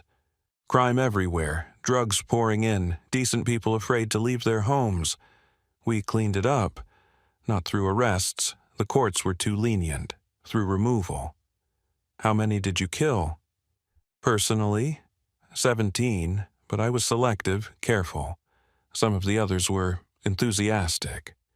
That's why I tried to end it when I retired, but traditions don't die easily." "Who's the current Watcher?" Crawford's smile faded. "I don't know. They cut me out when I objected to their methods. The new generation, they're different. Less discriminating, They've expanded the criteria for undesirable. Anyone who threatens the status quo, anyone who asks too many questions. Like Mehitable finding the room? Crawford's face went pale. Mehitable Crowthorne, she found it. You need to protect her. Now. If they know she's the one who exposed them. Cornelius was already reaching for his phone when it rang. It was dispatch. Detective, we have a situation. Mehitable Crowthorne didn't show up for her shift. Her neighbor called. Her door's open, lights on, but she's not there. They found Mehitable's body in her apartment 2 hours later, staged to look like a heart attack, but Curtis's team found the injection site quickly. Succinylcholine, a paralytic that would cause respiratory failure. The same drug found at several of the other Watcher scenes in different cities. The killer had left something else. A photo of Mehitable, black and white despite being taken with a modern camera, with the tree symbol in the corner and the number 274 written on the back. The Watcher was still active. And now they knew they'd been discovered. That afternoon, Cornelius received an anonymous text. "Stop looking or you're 275. He showed it to Curtis, who immediately put him in protective custody. But Cornelius refused to hide. "They're in my department. My colleagues, people I've trusted with my life, I'm not running." Curtis admired his courage, but insisted on surveillance. They bugged Cornelius's office, his car, his home. If the Watcher made contact, they'd know. That night, alone in his apartment with federal agents watching from across the street, Cornelius received a visitor. Not the Watcher, but someone unexpected. Sergeant Philemon Goodbody, his old friend, looking haggard and frightened. "Cornelius, we need to talk, but not here. They're listening." "Phil, if you know something, I know everything. I've known for years, but I'm not one of them. I've been documenting them, gathering evidence. I have names, dates, everything. But we need to move now. They're planning something big." "What kind of something?" "They know the FBI is here. They know the investigation is closing in. They're going to clean house, destroy all evidence, eliminate all witnesses, including you, me, and anyone else who might talk." "How many are there?" "In this department, at least 5. But nationwide, hundreds. This is bigger than you know, Cornelius. The Watchers aren't just in Millbrook. They're in every major city. Coordinated, organized, and tomorrow night they're having an emergency meeting to decide whether to go underground or fight back." "Where?" "Where it all started, the old Millbrook property, the original sheriff's house. It's been abandoned for decades, but they maintain it as a kind of shrine." Cornelius made a decision that would change everything. He activated the wire he was wearing, knowing Curtis would hear everything. "Phil, I need you to get me into that meeting." Agent Curtis's voice crackled through Cornelius's earpiece within seconds. "Negative. Absolutely not. We'll raid the meeting with full tactical support." Cornelius muted his wire and looked at Philemon. "The FBI wants to raid it." "Then everyone dies," Philemon said flatly. "The Watchers have protocols. First sign of law enforcement, they scatter and activate elimination procedures. Every witness, every loose end, gone within hours. I've seen it happen in Baltimore when they got too close in 2015. 17 people died in accidents over 3 days. Cornelius unmuted his wire. "Curtis, Sergeant Goodbody says a raid will trigger a massacre. We need to do this smart." "I'm listening." Philemon pulled out a worn notebook, pages filled with cramped handwriting. "I've been tracking them for 15 years, ever since I stumbled onto evidence of their activities. I was too scared to come forward.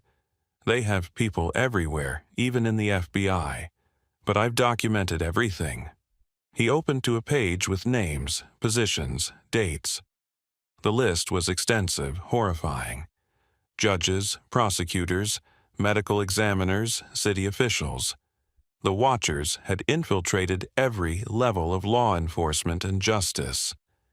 The current leader in Millbrook is someone called the Arbiter, Fileman continued. They coordinate activities, select targets, assign executioners. I don't know their real identity, but they're high-ranking, someone with access to all department resources. Why haven't they killed you? Cornelius asked. Because I've been useful.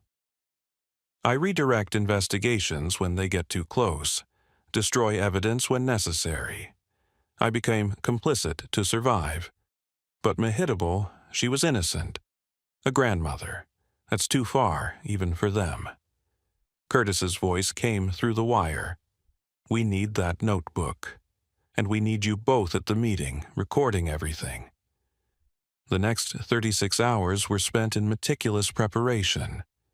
Curtis's team created false identities and alibis, making it appear that Cornelius had fled town in fear while actually keeping him under constant surveillance.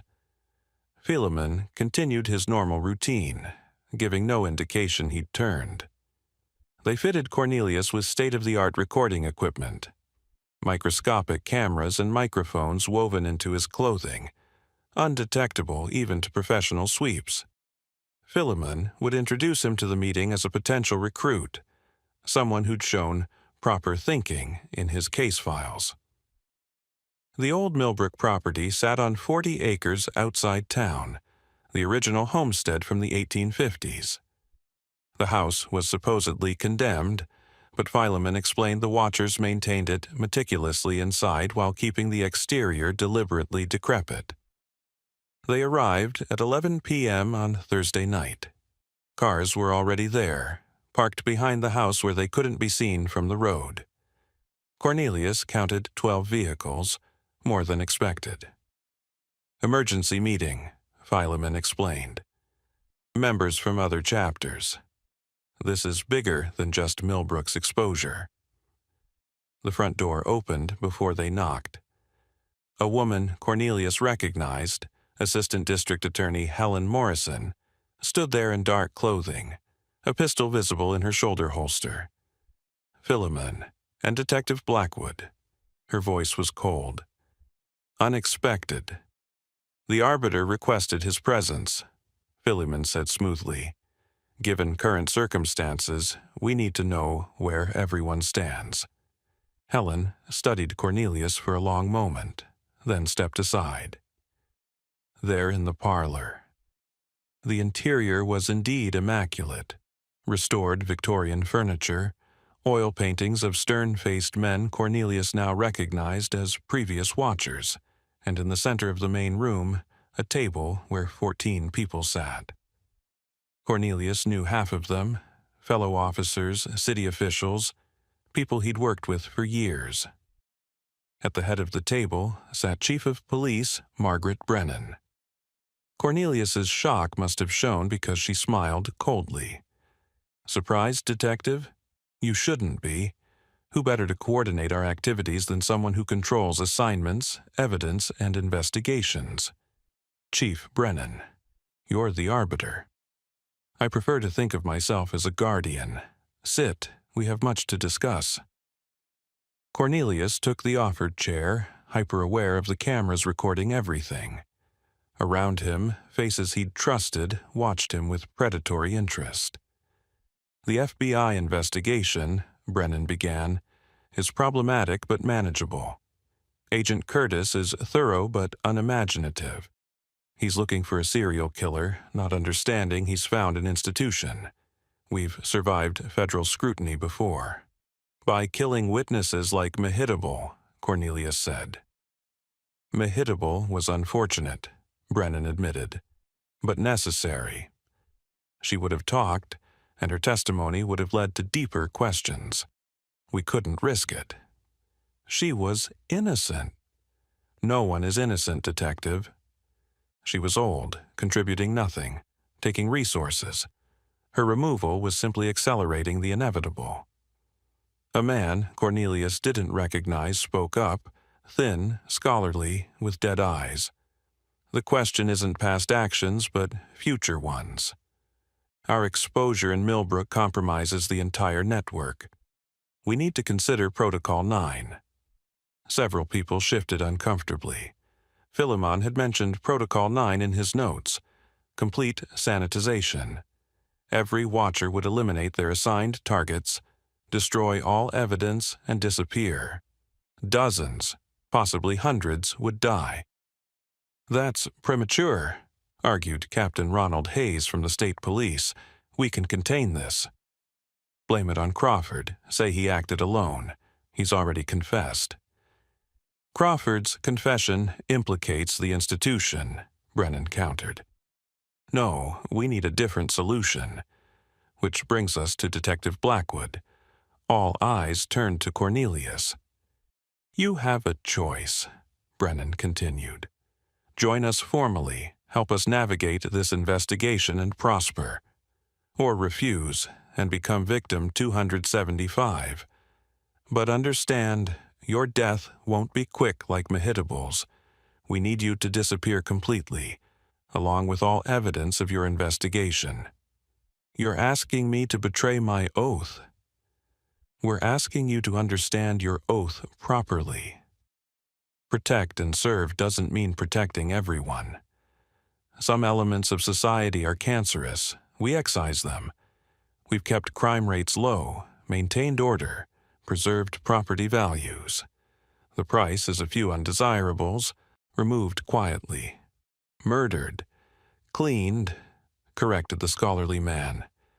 I'm Dr. Simon Ashford, by the way. I handle the medical aspects, making deaths appear natural. I've refined my predecessor's techniques considerably.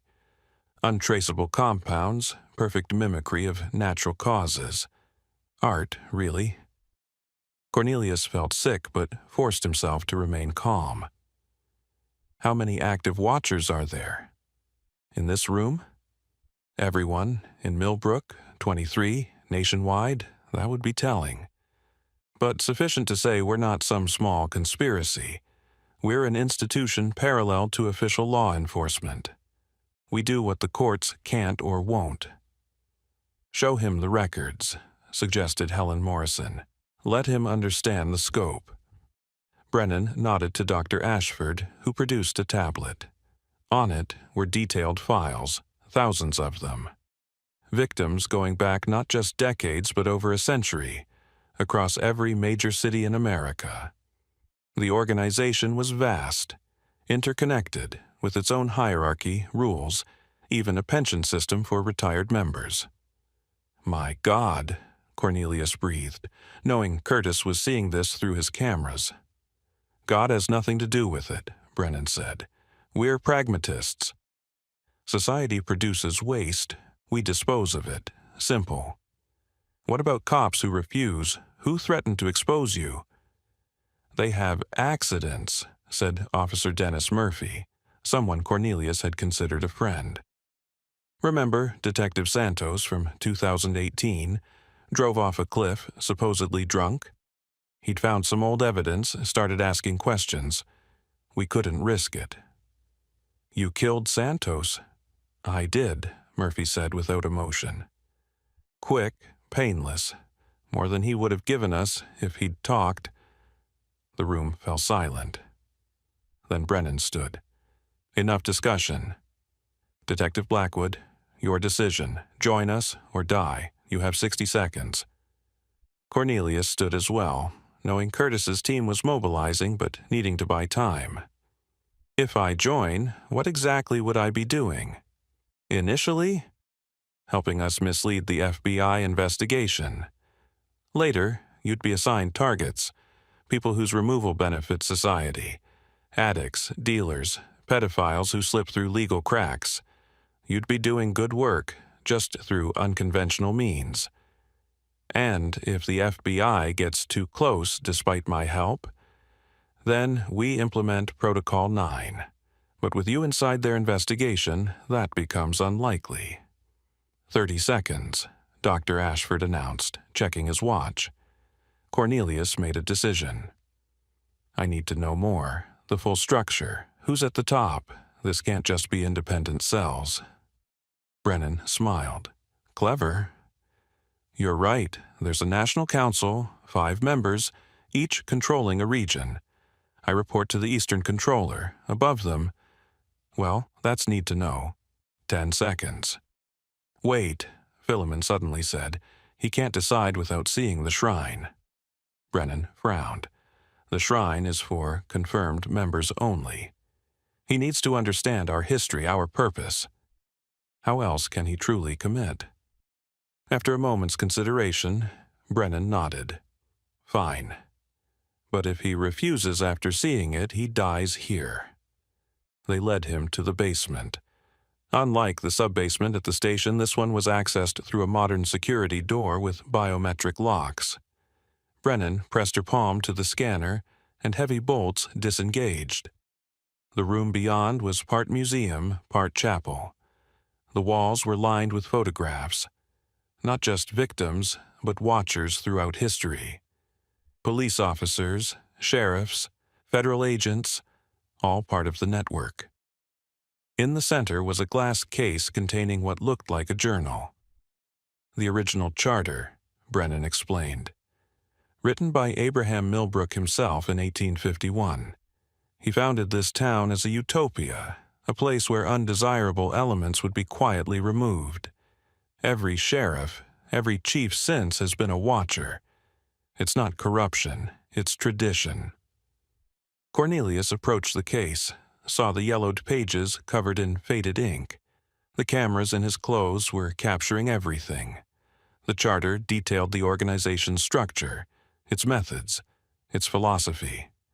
It was a blueprint for systematic murder disguised as civic duty.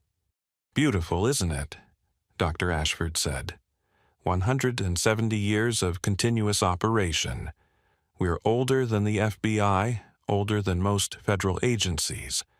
We are American law enforcement. Just the honest part that admits some people need killing. That's when Cornelius heard it. Helicopters in the distance getting closer. Brennan heard it too. Her face went cold. You're wearing a wire. Before anyone could move, the lights went out. Curtis's team had cut the power. In the darkness, chaos erupted. Gunshots, screaming, the crash of breaking glass. Cornelius dropped to the floor, crawling toward what he hoped was a wall. His earpiece crackled with Curtis's voice. Stay down, we're breaching now.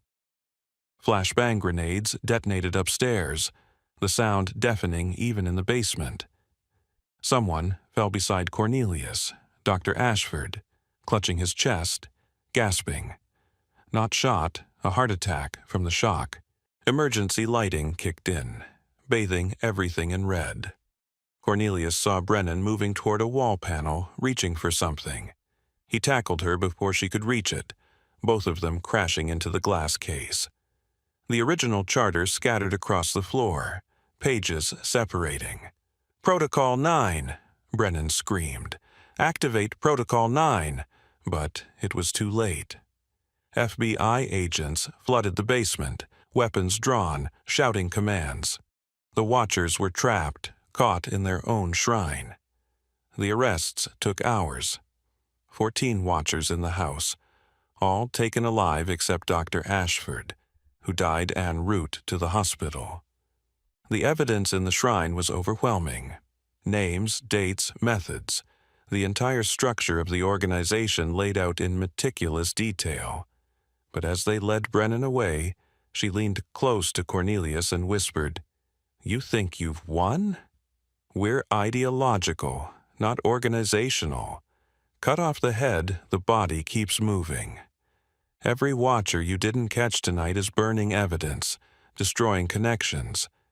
You got Millbrook's cell, nothing more." The investigation that followed proved her partially right. While they'd captured the Millbrook watchers and seized crucial evidence, attempts to trace the network nationally met with limited success. Files had been destroyed, contacts had vanished, and potential witnesses had sudden accidents or simply disappeared. Curtis's team identified approximately 40 more watchers nationwide, but hundreds more were suspected. The organization had prepared for this possibility, with contingency plans that included dead switches. If certain members didn't check in regularly, evidence caches would be destroyed automatically. 3 weeks into the investigation, Cornelius received a package at his home. Inside was a photo of himself, taken from a distance, with the number 275 written on the back. But below that was a new message: postponed, not canceled. The FBI put him in witness protection, but Cornelius refused to leave Millbrook. His town, his responsibility. He worked with federal agents to rebuild the police department, screening every officer, reviewing every cold case from the past century. They found evidence of 347 murders committed by Millbrook watchers over 170 years. Most victims were exactly as Brennan had described: society's marginalized, people whose deaths were barely investigated. But mixed among them were threats to the organization: journalists who'd asked too many questions, officers who'd refused to join, citizens who'd witnessed too much. During Brennan's interrogation, she remained unrepentant. "Every society has people who handle the unpleasant necessities," she said. "Soldiers kill enemies, doctors let terminal patients die, judges condemn criminals. We just streamlined the process, removed the bureaucracy and hypocrisy.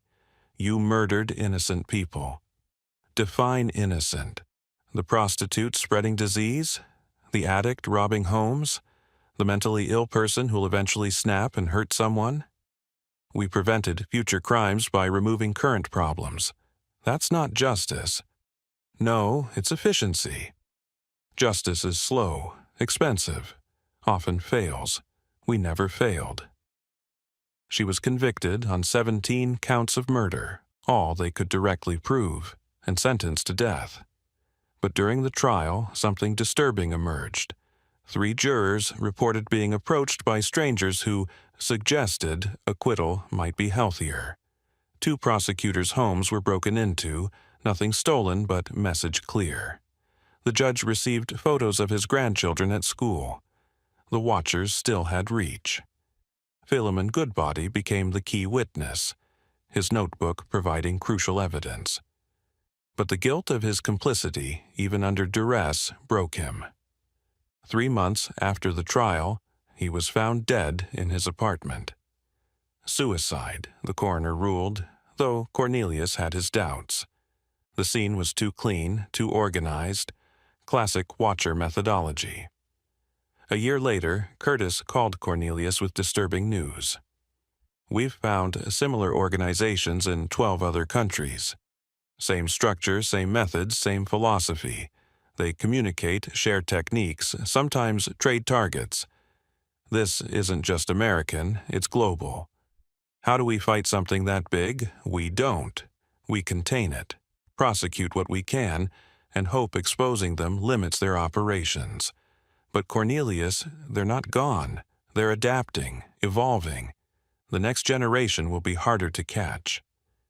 Curtis was right. Over the following years, mysterious deaths continued, but with no pattern, no connection to prove organizational involvement. The watchers had learned from Millbrook's exposure. They'd become ghosts, invisible predators hiding behind badges and suits. Cornelius continued working, now as chief of the reformed Millbrook Police Department. He instituted new protocols, mandatory psychological evaluations, rotation of assignments to prevent entrenchment, civilian oversight of all death investigations. But late at night, reviewing case files, he wondered how many watchers were still out there, still selecting targets, still killing. 5 years after the raid, he received another package. Inside was a single photo: Mehitable Crowthorne's grave, fresh flowers placed on it. On the back, written in familiar handwriting, "We remember our mistakes. We learn. We continue." The new watchers. The investigation had destroyed the old network, but something new was forming. Smarter, more careful, having learned from their predecessors' mistakes. Cornelius knew, with cold certainty, that the war wasn't over. It had just become invisible. The station's sub-basement was sealed permanently, filled with concrete.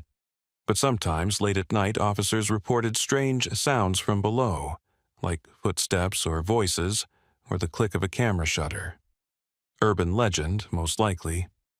The building settling. But Cornelius knew better. The watchers hadn't started in that basement, and they hadn't ended there either. They were still watching, still selecting, still removing those they deemed unworthy. And somewhere, perhaps in another police station, another basement, another shrine was being built. New photographs being mounted.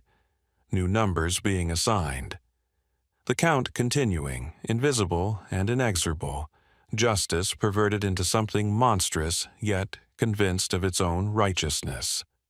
7 years had passed since the Millbrook Watchers' trial. Detective Cornelius Blackwood, now 58 with gray threading through his hair, had risen to police chief through necessity rather than ambition. The department needed someone untainted by the Watchers, someone who'd expose them rather than enabled them. But the weight of that responsibility pressed on him every day. The morning of September the 15th started like any other, until Officer Rachel Winters knocked on his door. She was young, 25, hired as part of the post-watcher recruitment drive. A clean background, stellar academy records, no connections to the old network. "Chief, we have a situation." A body was found at the old Brennan property. Margaret Brennan had been executed 3 years prior, her house standing empty since.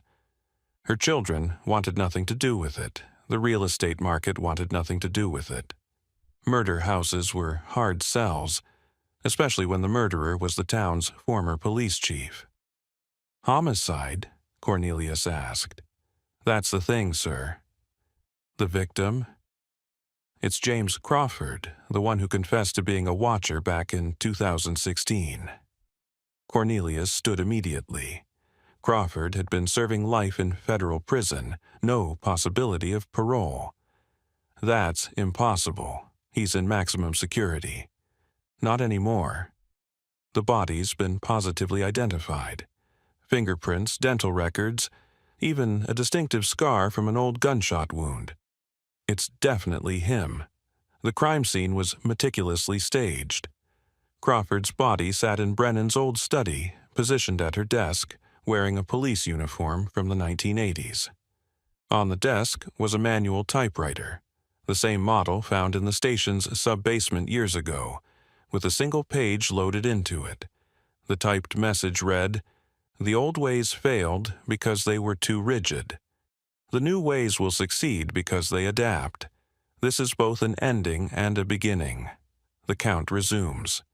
Beneath the typewriter was a photograph. Cornelius at his desk, taken through his office window with a telephoto lens. The number on the back, 275. How did Crawford get out of federal prison? Cornelius asked the FBI liaison, Agent Sarah Mitchell, who'd replaced Curtis after his retirement. "He didn't," Mitchell replied, reviewing her tablet. "According to the Bureau of Prisons, Crawford is still in his cell. Has been all week. Guards saw him at count this morning." "Then who's—" "We're checking now." The answer came 2 hours later and changed everything. The man in federal prison wasn't James Crawford. DNA testing revealed him to be Harold Morse, a homeless veteran who disappeared from Millbrook in 2016, around the time of Crawford's arrest. "Someone switched them," Mitchell said, disbelief in her voice. "Probably during transport between facilities. Crawford's been free for years." The implications were staggering. If the Watchers could infiltrate federal prison transport, swap prisoners, maintain the deception for years, their reach was far greater than anyone had imagined. Forensics determined Crawford had been dead for approximately 48 hours. Cause of death: injection of succinylcholine, the Watcher's signature drug. He'd been murdered by his own organization. Why kill one of their own? Officer Winters asked during the briefing. Punishment, Cornelius suggested. Crawford confessed, gave us information. Maybe this is their justice. But Mitchell had a different theory. Or he knew too much about the new structure. Look at the message. Old ways failed. Crawford was old guard. Maybe he opposed whatever they're planning. That afternoon, Cornelius received a call on his personal cell from an unknown number. Against protocol, he answered. Detective Blackwood. The voice was electronically distorted but clear. Or, should I say, Chief Blackwood. Congratulations on the promotion. You've done well with our old department. Who is this? Someone who's been watching you for 7 years. Studying your methods, your patterns, your weaknesses. You exposed the old Watchers admirably. But did you really think that would end us? You're the new leadership. I'm evolution, Chief. The old Watchers were blunt instruments. Murder, intimidation, fear. Effective, but ultimately unsustainable. We've learned from their mistakes. So you're still killing people? Oh no, Chief. We're doing something far more sophisticated. Murder leaves bodies, evidence, investigations. We've moved beyond such crudity.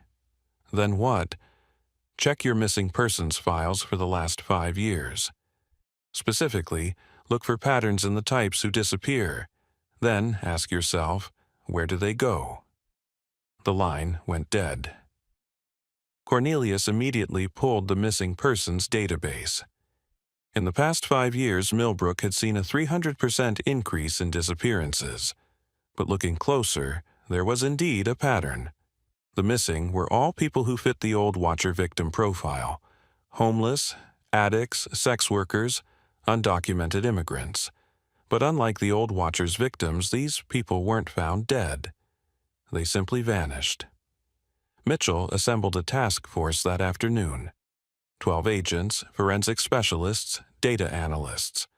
They set up in the conference room that had once been Brennan's office, now stripped of all her memorabilia, but still carrying the weight of her presence. Nationwide, we're seeing similar patterns, Mitchell reported. Cities that had confirmed Watcher cells all show increased disappearances of marginalized individuals. No bodies, no evidence, just gone. Human trafficking? Suggested Agent Dennis Park. Possible. But trafficking operations leave traces. Transportation records, financial transactions, survivor accounts. This is different. Cleaner, Cornelius thought about the caller's words. What if they're not killing them? What if they're taking them somewhere? For what purpose? Before he could answer, Officer Winters burst in. Chief, we have another situation. The old Millbrook property. Someone's there. The property where the Watchers had held their final meeting 7 years ago was supposed to be demolished, but legal challenges from historical preservationists had kept it standing. Security cameras had been installed after the raid, motion sensors, the works. The footage showed a single figure entering through the front door at 3 a.m., staying for exactly 47 minutes, then leaving. The face was obscured by a hood, but the build was familiar. The walk was familiar. Enhance the image, Cornelius ordered.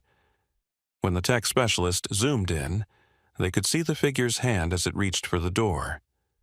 On the ring finger was a distinctive scar, a burn mark in the shape of a cross.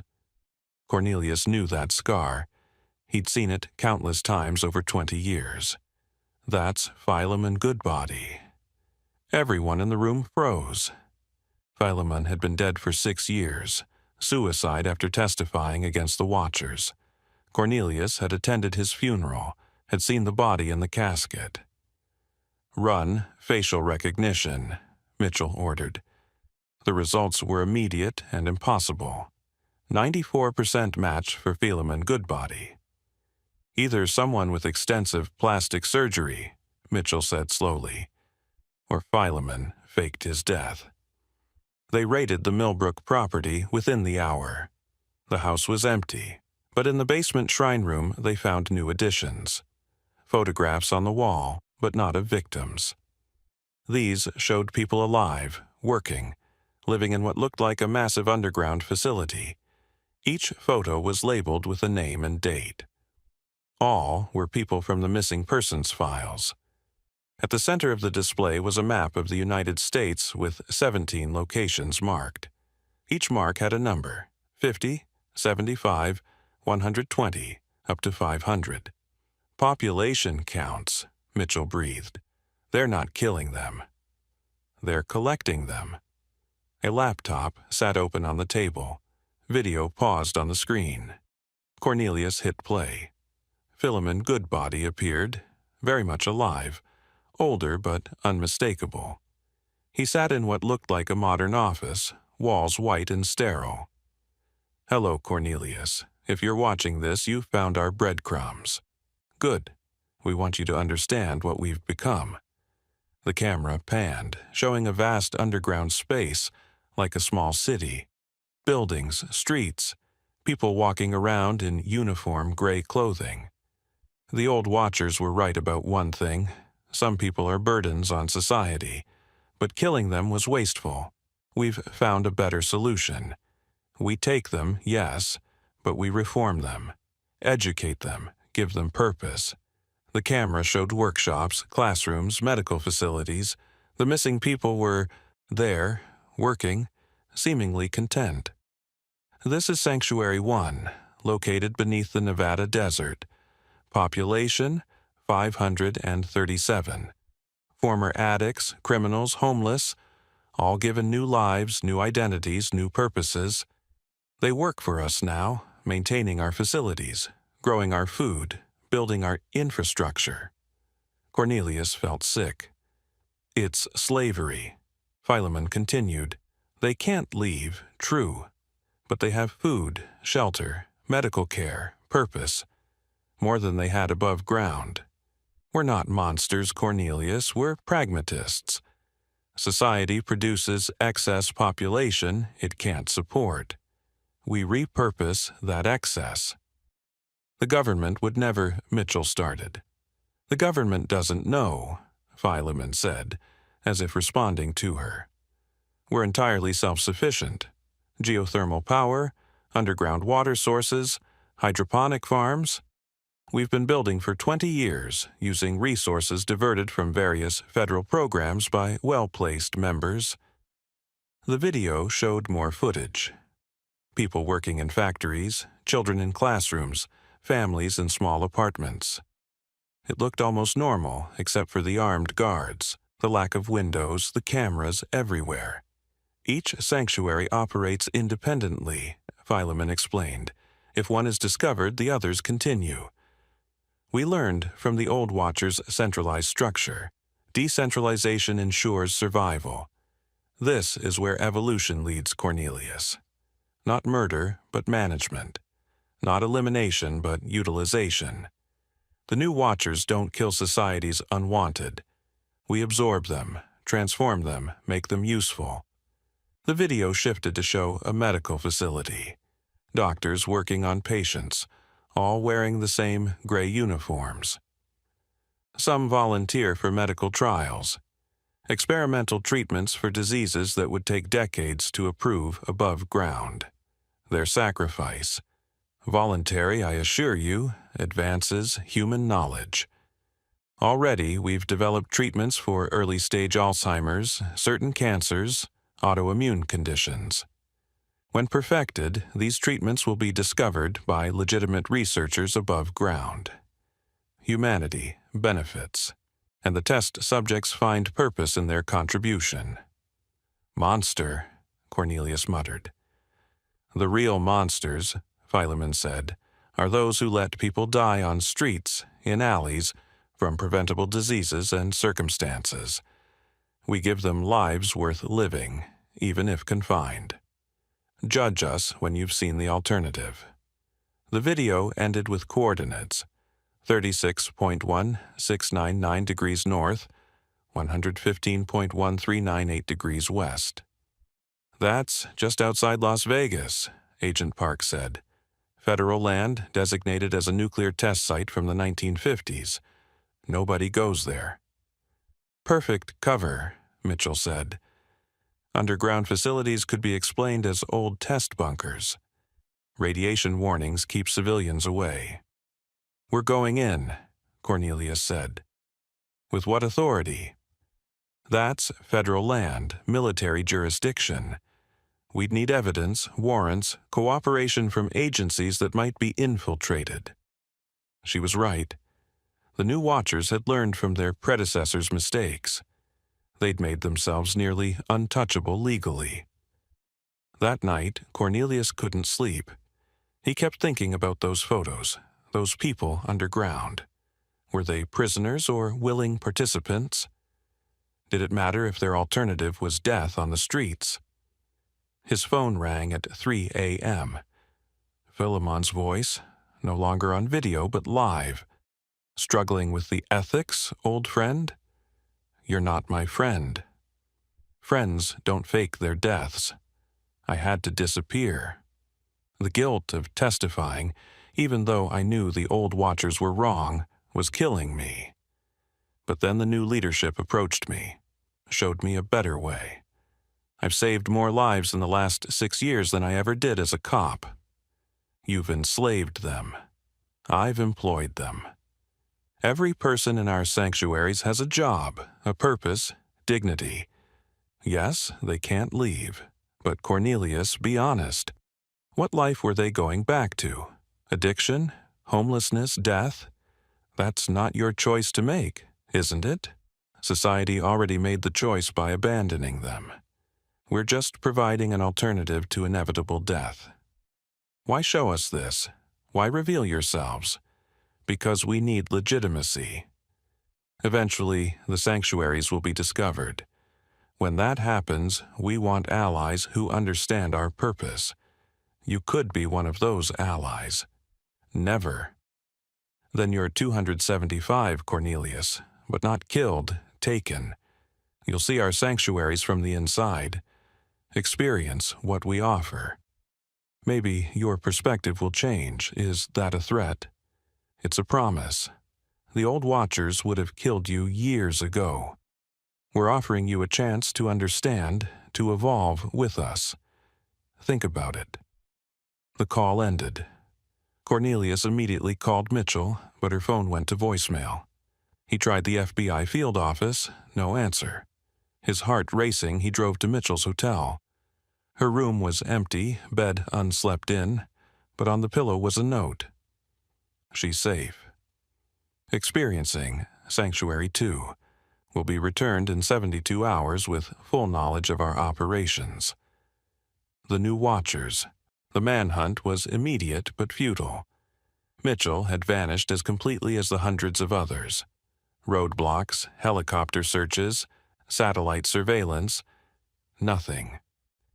The new watchers had infiltrated so deeply that they could take an FBI agent without leaving a trace. For 3 days, Cornelius coordinated the search while knowing it was useless. The watchers had made their point. They could take anyone, anytime. On the morning of the 4th day, Mitchell reappeared in her hotel room, unconscious but unharmed.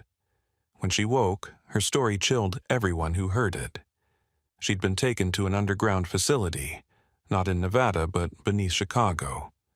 Population, over 1,000. Former homeless, addicts, criminals, all living in a structured society, working, learning, contributing. The worst part, she told Cornelius privately, is that most of them seemed grateful.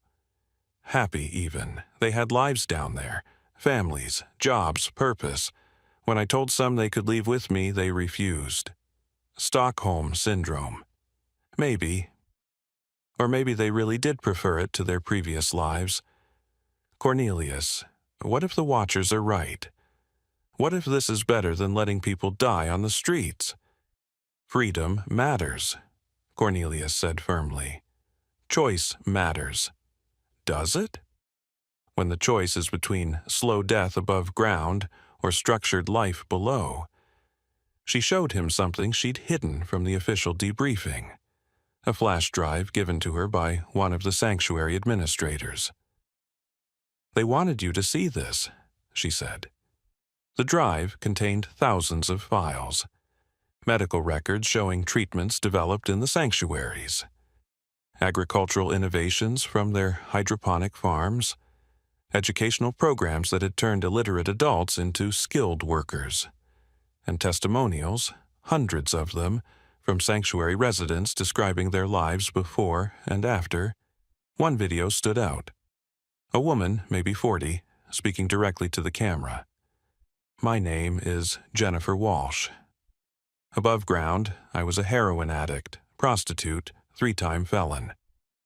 I was dying, literally dying when they took me. That was 4 years ago. Now, I'm clean. I work in the medical facility as a nurse's aide. I have an apartment, friends, dignity. Yes, I can't leave. But where would I go? Back to the streets, back to the needle. This isn't prison, it's salvation." Cornelius turned it off. "It's still wrong." "Is it?" Mitchell asked. "Or is it just different from what we accept as right?" The investigation stalled. Without concrete evidence of crimes, the people were missing, not murdered, and with the sanctuaries on federal land requiring military cooperation to access, they were stuck. Meanwhile, more people disappeared. The homeless camps emptied. Drug corners went quiet. The missing persons files grew thick. Public opinion was divided. Some called the new watchers kidnappers, slavers, criminals. Others, particularly those who'd lost family members to addiction or violence, quietly wondered if maybe, just maybe, forced rehabilitation wasn't the worst fate. Cornelius received regular packages, photos of him, always numbered 275, reminders that he could be taken at any time, but also reports from the sanctuaries, medical breakthroughs, agricultural innovations, sociological studies on rehabilitation and purpose. The new watchers were building a parallel society, hidden but thriving, and they were getting bolder. 1 year after Crawford's body was discovered, billboards appeared overnight in 17 cities.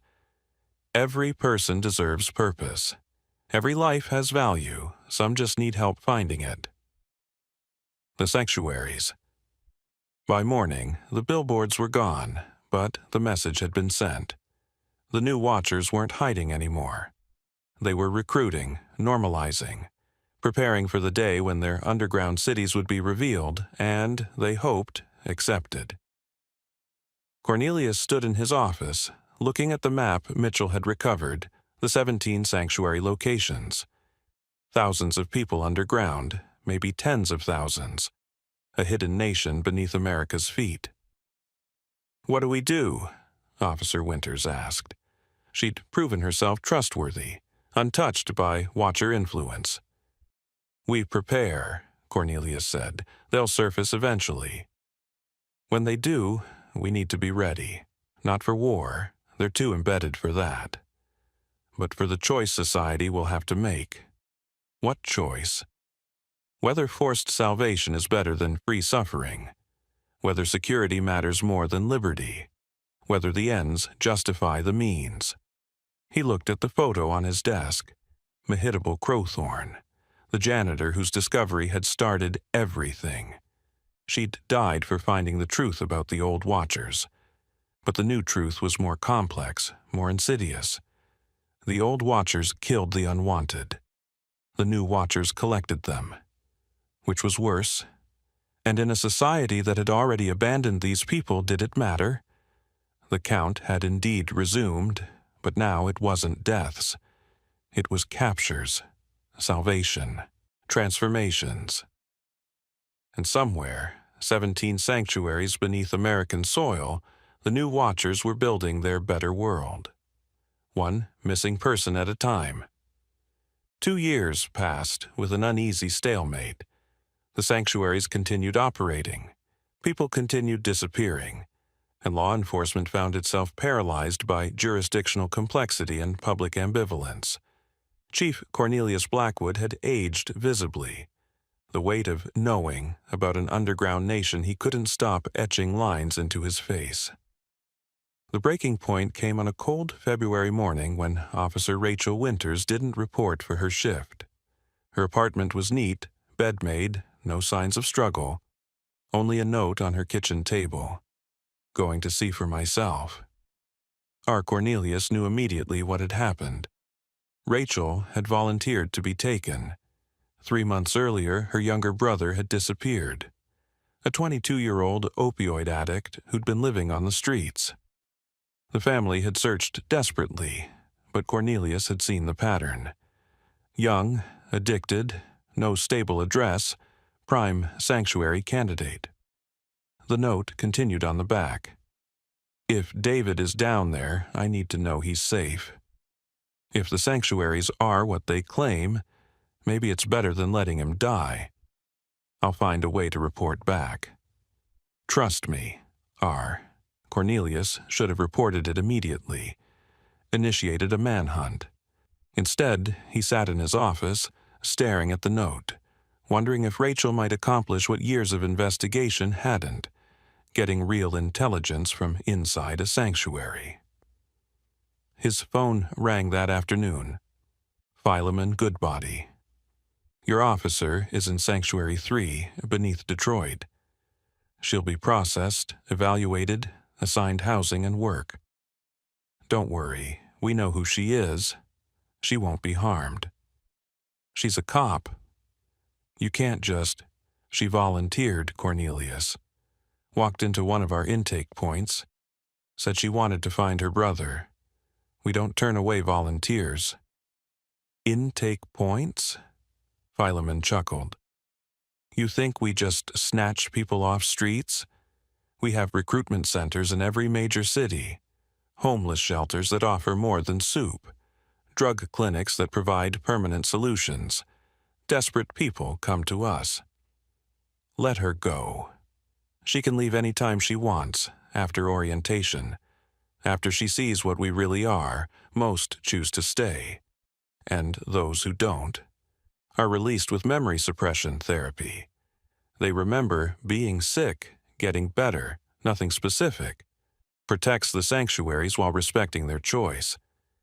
That's not respect, that's manipulation. Everything is manipulation, Cornelius. Your badge manipulates people into compliance.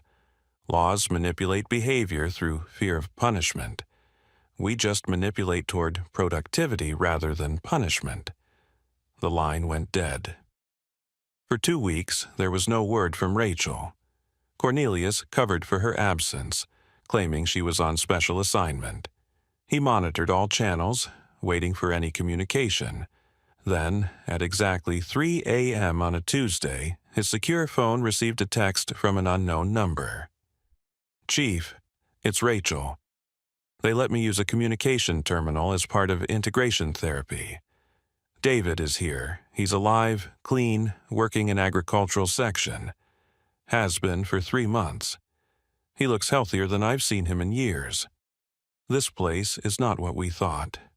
Not prison, more like a very controlled rehabilitation community. Population here is 3,847. We'll report more when possible. They're watching this communication. R. Before Cornelius could respond, another message came through. This is Sanctuary Administrator Collins. Your officer is adapting well. She's been assigned to Security Division. Her skills are valuable. She can communicate with you once weekly, supervised. We want you to understand what we're building here. Transparency serves everyone. Over the following months, Rachel's reports painted a complex picture of sanctuary life. The underground city was sophisticated. Residential sectors, commercial districts, manufacturing zones, agricultural domes. People worked 8-hour shifts, earned credits for extras beyond basic provisions, could request job changes, education, even entertainment. But they couldn't leave. The exit doors exist, Rachel reported in one message, but they require administrative approval. In 6 months, I've seen 12 people request departure. 8 changed their minds after counseling.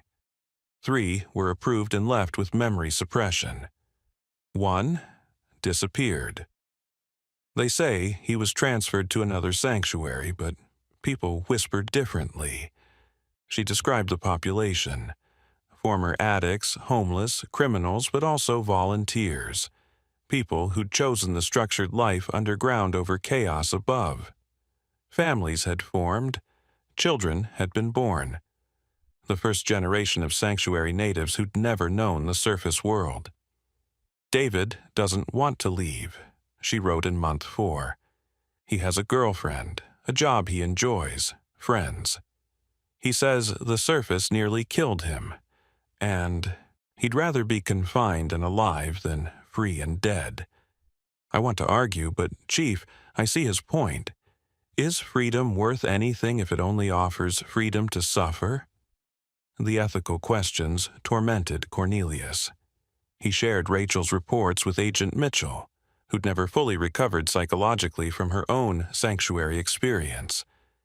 She'd started attending philosophy classes, reading about utilitarianism, social contracts, the nature of freedom. What if they're right, she said one evening, exhausted after another fruitless strategy meeting. Not their methods, but their premise. Society has failed these people. We offer them nothing but jail or death. The sanctuaries offer life, purpose, community. Yes, without freedom. But is our freedom real when economic and social forces trap people in cycles of poverty and addiction? You're defending kidnapping.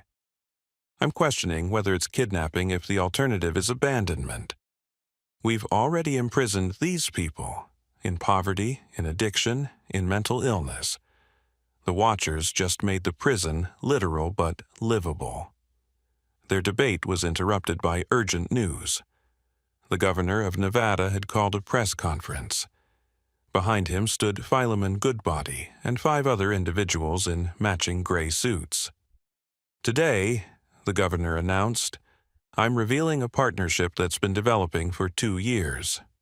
The Federal Sanctuary Program, a revolutionary approach to homelessness, addiction, and rehabilitation. The press room erupted. Philemon stepped forward, now using the title Director Goodbody.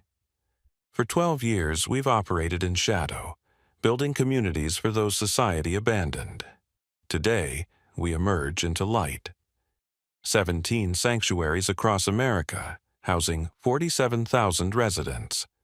Not prisoners, citizens of a new kind of community. He presented statistics: 89% reduction in drug dependency, 94% employment rate, 78% reported life satisfaction among residents, medical breakthroughs that had saved thousands of lives, agricultural innovations that could address food scarcity, educational programs that had turned illiterate adults into skilled professionals.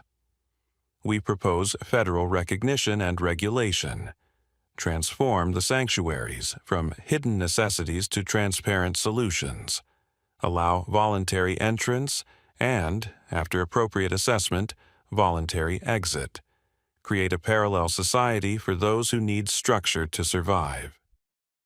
The revelation split the nation. Protesters demanded immediate release of all sanctuary residents. Others, particularly families of addicts and homeless individuals, supported the program. Politicians scrambled to take positions on something they'd never imagined. Cornelius watched the press conference from his office, feeling the ground shift beneath his feet. The Watchers hadn't been stopped. They'd won by transforming from secret murderers to public saviors. His phone rang. Rachel. Chief, something's happening here. They're preparing for Liberation Day, offering everyone a choice. Stay with federal recognition or leave with full memories intact. But there's a catch. What catch? Those who leave get relocated, new identities, starting capital, but they can never speak publicly about their experience. Legal agreements, NDAS, the works. And those who stay, they're talking about expansion, making the sanctuary cities of millions, not thousands. Rachel, you need to get out. You and David both. David won't leave. He's deputy section chief now, engaged, planning a family. This is his life. And chief, I'm not sure I want to leave either. Rachel, I've been here 8 months. I've seen people transform from dying addicts to productive citizens. Yes, it's controlled. Yes, it's limited. But it works. And I'm helping people here, really helping. Not just arresting them to release them to the same circumstances. You're experiencing Stockholm Syndrome. Maybe, or maybe I'm seeing clearly for the first time. The surface world failed these people. We failed them. At least here they have a chance. The call ended with Rachel promising to think about it, but Cornelius heard the decision in her voice. He was losing her to the same system he'd fought against. 3 weeks later, Congress held emergency hearings on the sanctuary program. Cornelius was called to testify, his history with the Watchers making him a key witness. The hearing room was packed. Philemon sat at the witness table, calm and professional, no longer the nervous informant from years ago but a confident administrator of a shadow nation. The old Watchers were wrong, Philemon testified. They destroyed life. We preserve it. They eliminated the unwanted. We rehabilitate them. They were criminals. We're pioneers of a new social model. Senator Patricia questioned him aggressively. You're holding American citizens against their will. We're providing structure for those who have proven unable to survive without it. Every resident underwent assessment. Those capable of independent living were offered it. Those who weren't were given an alternative to death. That's not your decision to make. Isn't it society's decision? We already involuntarily commit the mentally ill. We imprison criminals. We institutionalize the elderly. The sanctuaries simply expand this principle to include those dying from addiction, poverty, and despair. When Cornelius testified, he presented the evidence of the original Watchers' murders, the forced disappearances, the lack of real choice.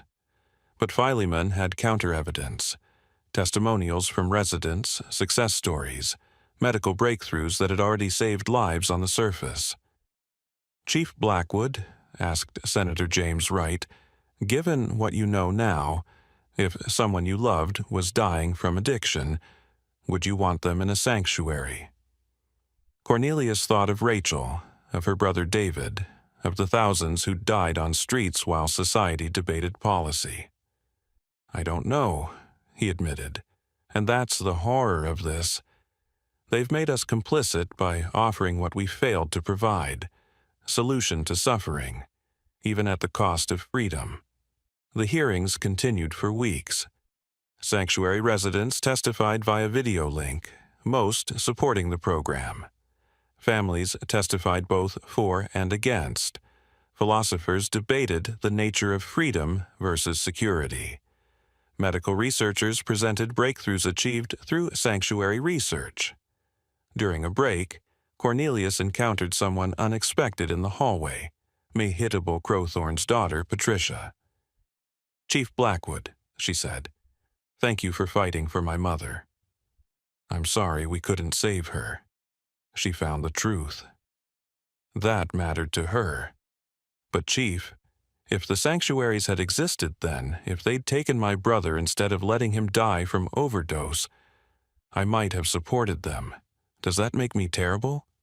It makes you human. They're exploiting our desperation, our love, our failure. That's what makes them so dangerous.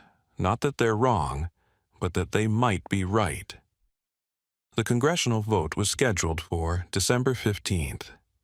In the weeks leading up to it, the sanctuaries opened their doors to selected journalists, researchers, and officials.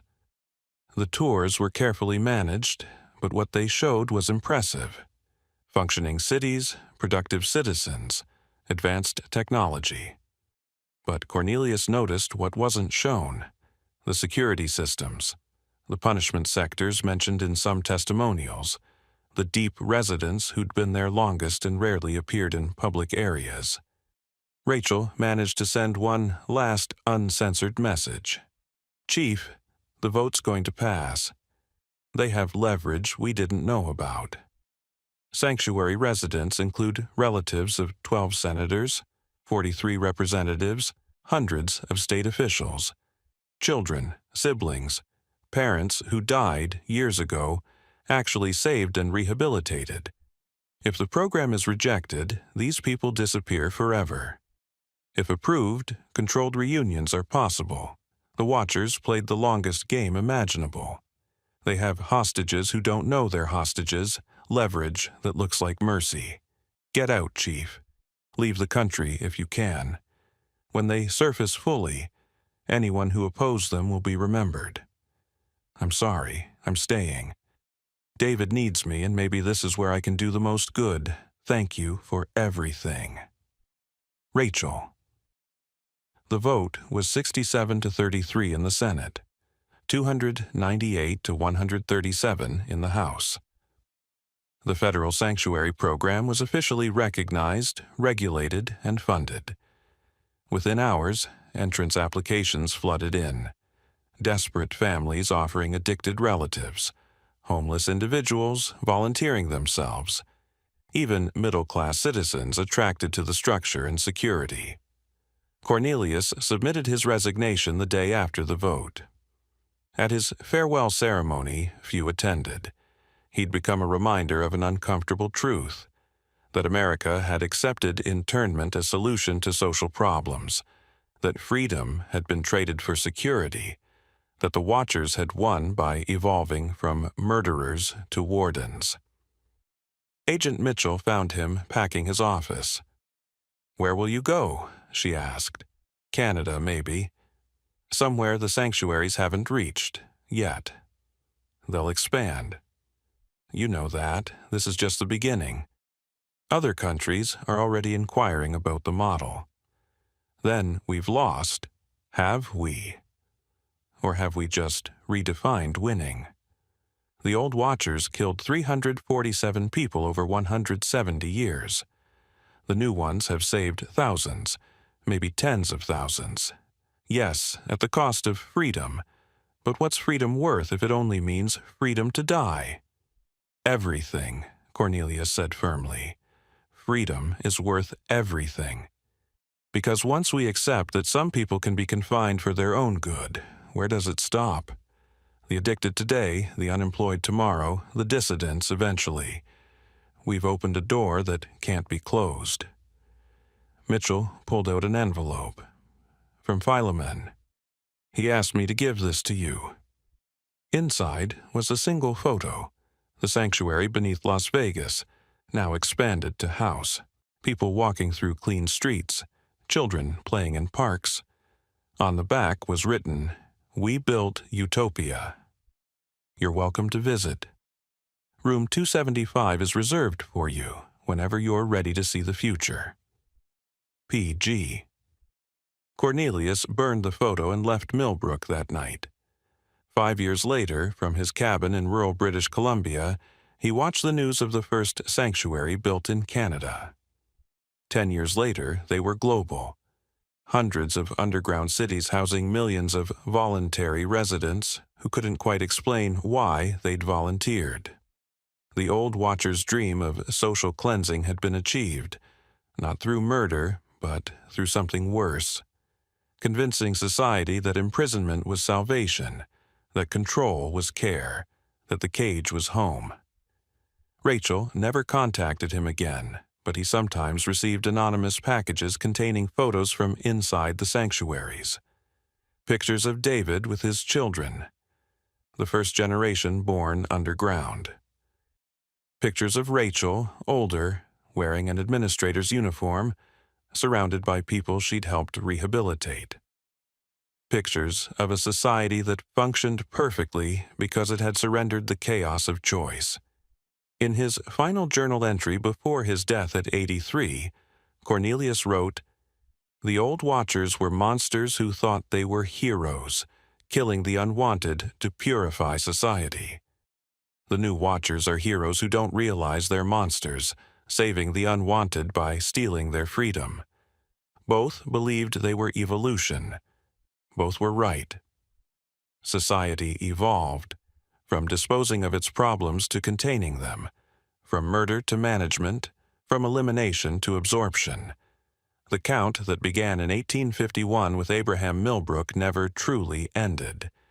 It just transformed from counting the dead to counting the confined. 47,000 when revealed, 500,000 within 5 years, 5 million within a decade. By the time I die, analysts project 50 million worldwide, a hidden nation of the saved and controlled, the rehabilitated and restricted, the alive but not free. They called it the answer to social collapse. History will call it the greatest prison ever built, sold to us as paradise. And the worst part? The inmates thank their wardens. The prisoners defend their cells. The controlled celebrate their controllers. We didn't defeat the Watchers. We became them. All of us, complicit in deciding that some people deserve the safety more than freedom. That society's smooth functioning matters more than individual liberty. That the cage is acceptable if it's comfortable enough. Mehitable Crowthorne died exposing the truth about murder. I lived to see that truth evolve into something worse. Murder of the spirit disguised as salvation of the body. The sanctuaries aren't the future. They're the beginning of the end of human freedom, one voluntary admission at a time. But who will listen to an old man in the woods warning about prisons that look like paradise? No one. Because the truth is too comfortable to resist. It's easier to manage the suffering than solve it. It's easier to contain the different than accept them. It's easier to build dungeons than dismantle the systems that make them necessary. The Watchers won. We let them, and most terrifying of all, we're grateful. The count continues. Not bodies, but souls. Not murdered, but something worse, managed. Forever. Cornelius Blackwood died alone on September 15th, exactly 20 years after discovering the first basement full of photographs. His cabin contained thousands of documents about the sanctuaries, evidence of their expansion, testimonials from residents both grateful and terrified. The local authorities found his body 3 days later. The cause of death was listed as natural causes, heart failure in an elderly man, but those who knew him wondered. The syringe mark on his arm was subtle. The peaceful expression suggested no struggle. And on his desk, placed after death, was a photo, room 275 in Sanctuary 1, decorated and ready, with a placard reading, "Reserved for Detective Cornelius Blackwood. Welcome home." The new Watchers had given him a choice in the end: die free or live controlled. He'd chosen freedom, even in death. But they'd had the last word anyway, preparing his place in their underground paradise, waiting for a resident who would never come. The old station in Millbrook was eventually demolished, the basement filled with concrete, the ground salted and abandoned. But the sanctuary entrance built beneath it thrived, processing hundreds of volunteers daily, each one choosing security over freedom, structure over chaos, life over liberty. And somewhere in the administrative offices of Sanctuary 3, Director Rachel Winters, promoted after exceptional service, filed away Cornelius's obituary in a folder marked 275 declined. She'd offered to attend his funeral, but the sanctuary administration denied her surface leave. After all, she'd chosen her prison, and the prison, in return, had chosen her, forever. Officer Jebediah Makepeace had been patrolling the streets of Millbrook for only 3 years, but he developed an instinct for recognizing faces. In a city of 90,000, you started seeing the same people: the morning joggers, the night shift workers, the corner dealers, the homeless regulars. It was part of the job, building a mental catalog of who belonged where and when. That's why the woman stood out. The first time he saw her was on a Tuesday night in October, around 11:30 p.m. She was standing at the corner of 5th and Madison, under a broken streetlight. Middle-aged, average height, brown hair pulled back in a ponytail, wearing a navy blue jacket and jeans. Nothing remarkable except for how still she stood, like she was waiting for something specific. Jebediah slowed his patrol car, lowered the window. "Everything all right, ma'am?" She turned to look at him, and something in her expression made him uneasy. Not fear or guilt, recognition, like she knew him, had expected him. "Officer Makepeace," she said, reading his nameplate. "Just waiting for a friend." "At this hour? This isn't the safest neighborhood." She smiled slightly. "I'll be fine. Have a good night, officer." He drove on, but something bothered him about the encounter. He made a note in his log. 2332. Contact with female, approximately 45 to 50, 5th and Madison. No issues. 3 nights later, he saw her again. This time at Riverside Park, 2 miles from the first location. Same clothes, exactly the same clothes, down to a small stain on the jacket sleeve he'd noticed before. She was sitting on a bench, watching the empty playground. "Ma'am," he said, approaching on foot, "we meet again." She looked up, that same recognition in her eyes. "Officer Makepeace, working late again?" "Every night this week. You too, apparently." "I don't sleep well. Walking helps. You should vary your route." "Same clothes every night makes you a target." She looked down at her outfit, as if seeing it for the first time. "I suppose you're right. Habit is hard to break." "What's your name?" "Sophronia," she said after a pause. "Sophronia Wheelwright." He ran the name later. No records, no driver's license, no address, no credit history. Sophronia Wheelwright didn't exist in any system he could access. The third encounter was different. 1 week after the park, he responded to a domestic disturbance at an apartment complex. The caller had reported screaming from Unit 4B, possible violence. But when Jebediah arrived, the apartment manager insisted 4B had been vacant for months. "The neighbors are jumpy," the manager, Carl, explained. "Been some break-ins lately. They probably heard something from outside." Jebediah checked anyway. The apartment was indeed empty. No furniture, dust on the floors, mail piled under the door slot. But in the bedroom, standing by the window, was Sophronia Wheelwright. Same clothes, same ponytail, same unsettling recognition. "Ma'am, this is private property. How did you get in here?"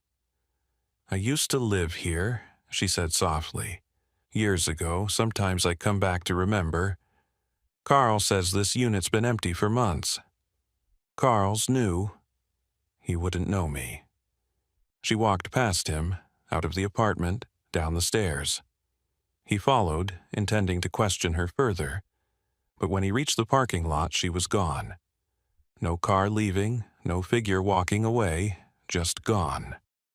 He called it in to his captain, Thaddeus Grimwald, a 30-year veteran who'd seen everything twice.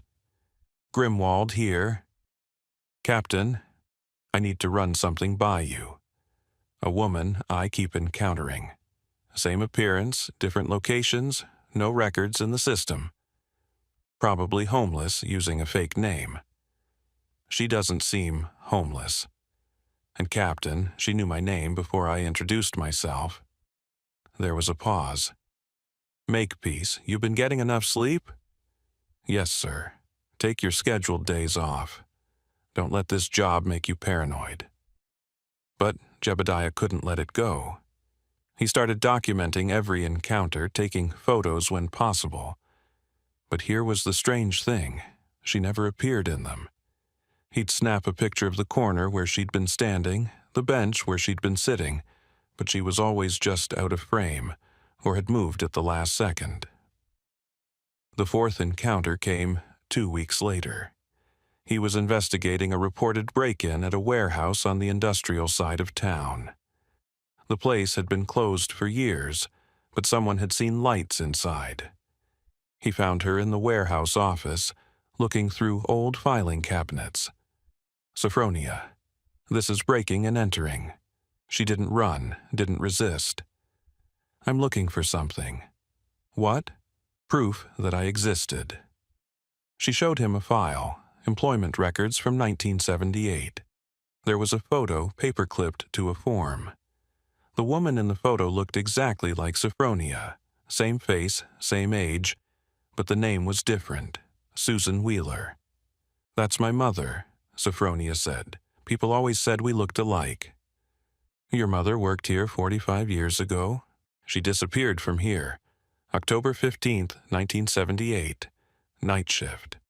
They found her car, her purse, but never her. I was 3 years old. Jebediah studied the photo, then Sophronia. The resemblance was uncanny. Not just similar, but identical. Why didn't you tell me you were investigating your mother's disappearance? Would you have believed me? A woman with no records, looking for another woman who vanished decades ago? He helped her search the files. Found work schedules, time cards, even a police report from 1978. Officer on the case, T. Grimwald. That's my captain, Jebediah said. He was a rookie then. I know, Sophronia said. That's why I'm here. That's why I keep appearing where you'll find me. I need you to ask him what really happened. Why don't you ask him yourself? He won't see me. I've tried. His secretary says he's busy, in meetings, out of office. For 3 months, I've tried. Jebediah took the file. I'll ask him. But Sophronia, I need real information from you. Real name, real address, real identification. She pulled out a driver's license. Sophronia Wheelwright, address in Portland, Oregon. The photo was her, but something seemed off about it. I'll be at 5th and Madison tomorrow night, she said. 11:30, you can tell me what he says. The next day, Jebediah brought the file to Captain Grimwald. The older man's face went pale when he saw the photograph. Where did you get this? The old Henderson warehouse. There's a woman looking into her mother's disappearance. Susan Wheeler, you worked the case. Grimwald closed the file, handed it back. That case was closed. Runaway. Woman had debts, bad marriage, probably started fresh somewhere else. Her daughter doesn't think so. Her daughter? Grimwald's voice was sharp. Susan Wheeler's daughter died in a car accident in 1981. 3-year-old girl named Sophie. I remember because we had to tell her during the investigation. Jebediah felt cold. That's impossible. I've been talking to her. You've been talking to someone claiming to be her. Makepeace, listen to me carefully. Stay away from this. Some cases, some people, they're better left buried. Captain, what aren't you telling me? Grimwald stood, walked to his window. That warehouse. In 1978, it wasn't just a warehouse. The owner was running a side business, human trafficking. We found out later, too late. Susan Wheeler wasn't the only one who disappeared from there. But by the time we understood the evidence was gone, the owner had fled, and we had no bodies, no proof. So you covered it up. We had nothing to prosecute, and revealing what we suspected without proof would have caused panic, lawsuits, federal involvement. The decision came from above. Close the cases as runaways, monitor for new disappearances, wait for real evidence, and it never came? The disappearances stopped after October 1978. The owner, Anthony Morrison, was found dead in Mexico 2 months later. Case closed itself. Then who is Sophronia? Grimwald turned to look at him. I don't know, but Makepeace, if someone's using that name, claiming to be that girl, they know things they shouldn't. Be very careful. That night, Jebediah went to 5th and Madison at 11:30. Sophronia was there, same spot, same clothes. What did he tell you? That you're supposed to be dead. Car accident, 1981. She smiled sadly. That's what they wanted everyone to believe. What do you mean, what they wanted everyone to believe? Jebediah asked. Sophronia pulled out a manila envelope from her jacket. The accident was staged. My mother didn't disappear. She escaped. From them. From the trafficking ring. She took me and ran, but they found us 3 years later. Made it look like an accident. If you survived, where have you been for 40 years? Foster care under a different name until I was 18, then hiding, moving, never staying anywhere long enough to be tracked. But I kept investigating, piecing together what happened. My mother left clues, breadcrumbs. That's how I found out about the warehouse, about Grimwald. Captain Grimwald was a rookie. He couldn't have been involved. Not in the trafficking. But in the cover-up, he was the perfect choice. Young, ambitious, willing to follow orders to advance his career. Jebediah wanted to dismiss it as conspiracy theory, but something nagged at him. The way Grimwald had reacted to the photo, his insistence on leaving things buried. Prove it, he said. Show me evidence. Meet me tomorrow, Riverside Park, midnight. I'll show you everything. She walked away, and this time Jebediah followed. She turned down an alley, and when he rounded the corner seconds later, she was gone. No doors she could have entered, no windows low enough to climb through. Just gone. He spent the next day researching. Found the accident report from 1981, a single car crash. Driver Susan Wheeler. Passenger Sophie Wheeler, age 3. Both bodies severely burned, identified by dental records. But something was wrong with the report. The officer who filed it was Anthony Morrison, the same name as the warehouse owner who'd supposedly fled to Mexico. Jebediah dug deeper. Anthony Morrison, according to records, had joined the force in 1979, worked for 2 years, then resigned in 1981, just after the accident. The timeline didn't make sense. How could he be a warehouse owner fleeing to Mexico in 1978 and a police officer in 1979? He pulled Morrison's personnel file. The photo was grainy, but the man looked wrong, face slightly off, like someone wearing prosthetics. The background check was thin, references that led nowhere, previous addresses that didn't exist. Anthony Morrison was a fake identity. Someone had infiltrated the police force under an assumed name. At midnight, Jebediah went to Riverside Park. Sophronia was waiting with a box of documents. My mother was an accountant at the warehouse, she began. She discovered the trafficking operation. They were moving people through the warehouse at night, using shipping containers. She collected evidence, was going to the FBI, but someone tipped them off. She showed him photocopies of ledgers, shipping manifests with coded entries, photographs of containers with air holes drilled in them. The night she disappeared, she was supposed to meet an FBI agent, Agent Patricia Reeves, but Reeves never showed. My mother was grabbed at the warehouse.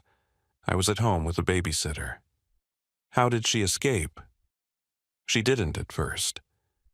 They kept her for 3 weeks, trying to find out what she knew, who she'd told, but she convinced one of the guards to help her, promised him immunity if he testified. They escaped together, picked me up, ran.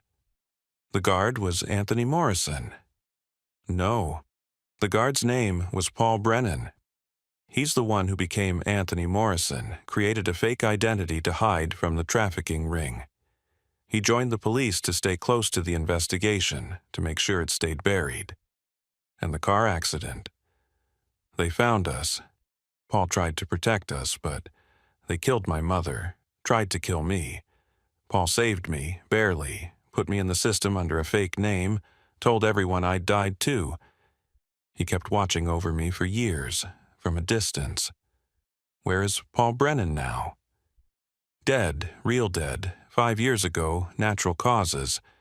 But before he died, he told me everything, gave me these documents, told me who in the department had been involved in the cover-up. She pulled out a list, 3 names, Captain Thaddeus Grimwald, Lieutenant Harold Foster, retired, and Detective Sarah Kim, deceased. They weren't part of the trafficking, Sophronia explained, but they were paid to look the other way, to close the cases, to discredit anyone who asked questions. The ring had people everywhere, police, courts, child services. Why come back now? Why reveal yourself? Because someone's starting again. Same patterns, same methods. People disappearing from low-income neighborhoods. No investigation. Cases closed as runaways. Look. She showed him newspaper clippings from the past year. 7 missing persons, all fitting a profile. Young, isolated, no family to ask questions. Jebediah recognized some of the names. Cases that had crossed his desk, been marked as runaways, filed away. Captain Grimwald's signature on the closure forms. You think Grimwald's involved in a new trafficking ring? I think he never stopped being involved. The old ring didn't die. It evolved, got smarter. They don't use warehouses now. They use legitimate businesses, shell companies, official channels, and they have police protection. That's a serious accusation. Then investigate. Pull the files on those 7 missing persons. Check who owned the properties they were last seen at. Follow the money. She stood to leave, but Jebediah grabbed her arm. It was solid, real, warm. Why the games? Why appear and disappear? Why the same clothes? She looked down at his hand on her arm. I wear the same clothes so you'll recognize me, remember me. I appear where you'll be because I've been watching your patrol patterns for months. I disappear because I've spent 40 years learning how to vanish, memorizing blind spots, using service tunnels, knowing exactly when to move.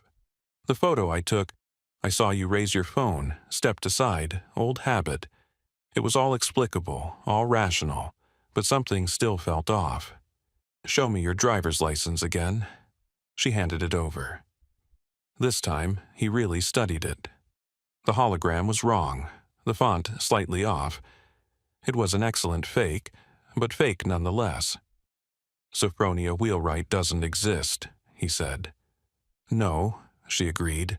Sophie Wheeler died in 1981, according to all records. I've been Jennifer Mills, Sarah Patterson, a dozen other names.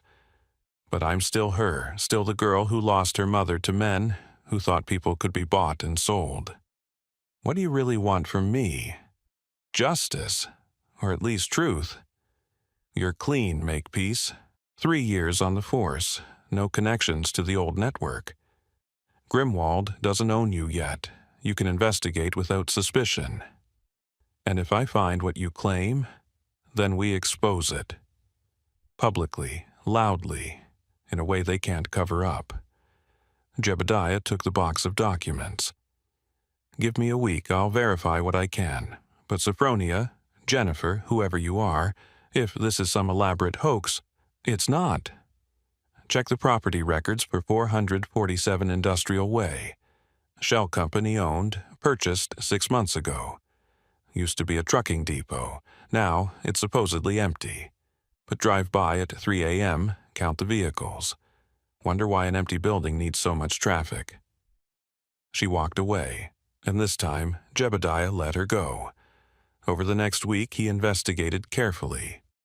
The 7 missing persons files all had irregularities. Witnesses who were never interviewed, evidence that was never processed, security footage that was mysteriously corrupted. The properties where they'd last been seen were all owned by different companies, but digging deeper, all those companies traced back to a single holding corporation, Morrison Enterprises.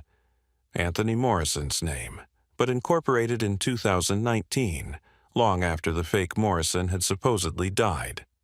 He drove by 447 Industrial Way at 3 a.m., counted 12 vehicles, including 2 police cruisers. Ran the plates. They came back as decommissioned, supposedly destroyed years ago. The next day, he tried to access the holding corporation's records. His computer access was immediately flagged. Within an hour, Captain Grimwald called him into his office. "Makepeace, you've been accessing restricted files. Following up on missing persons cases, sir. Cases that have been closed. Why? Irregularities, patterns. You think too much. You're a patrol officer, not a detective. Stay in your lane." "Captain, are you aware of Morrison Enterprises?" Grimwald's face went very still. "Where did you hear that name?"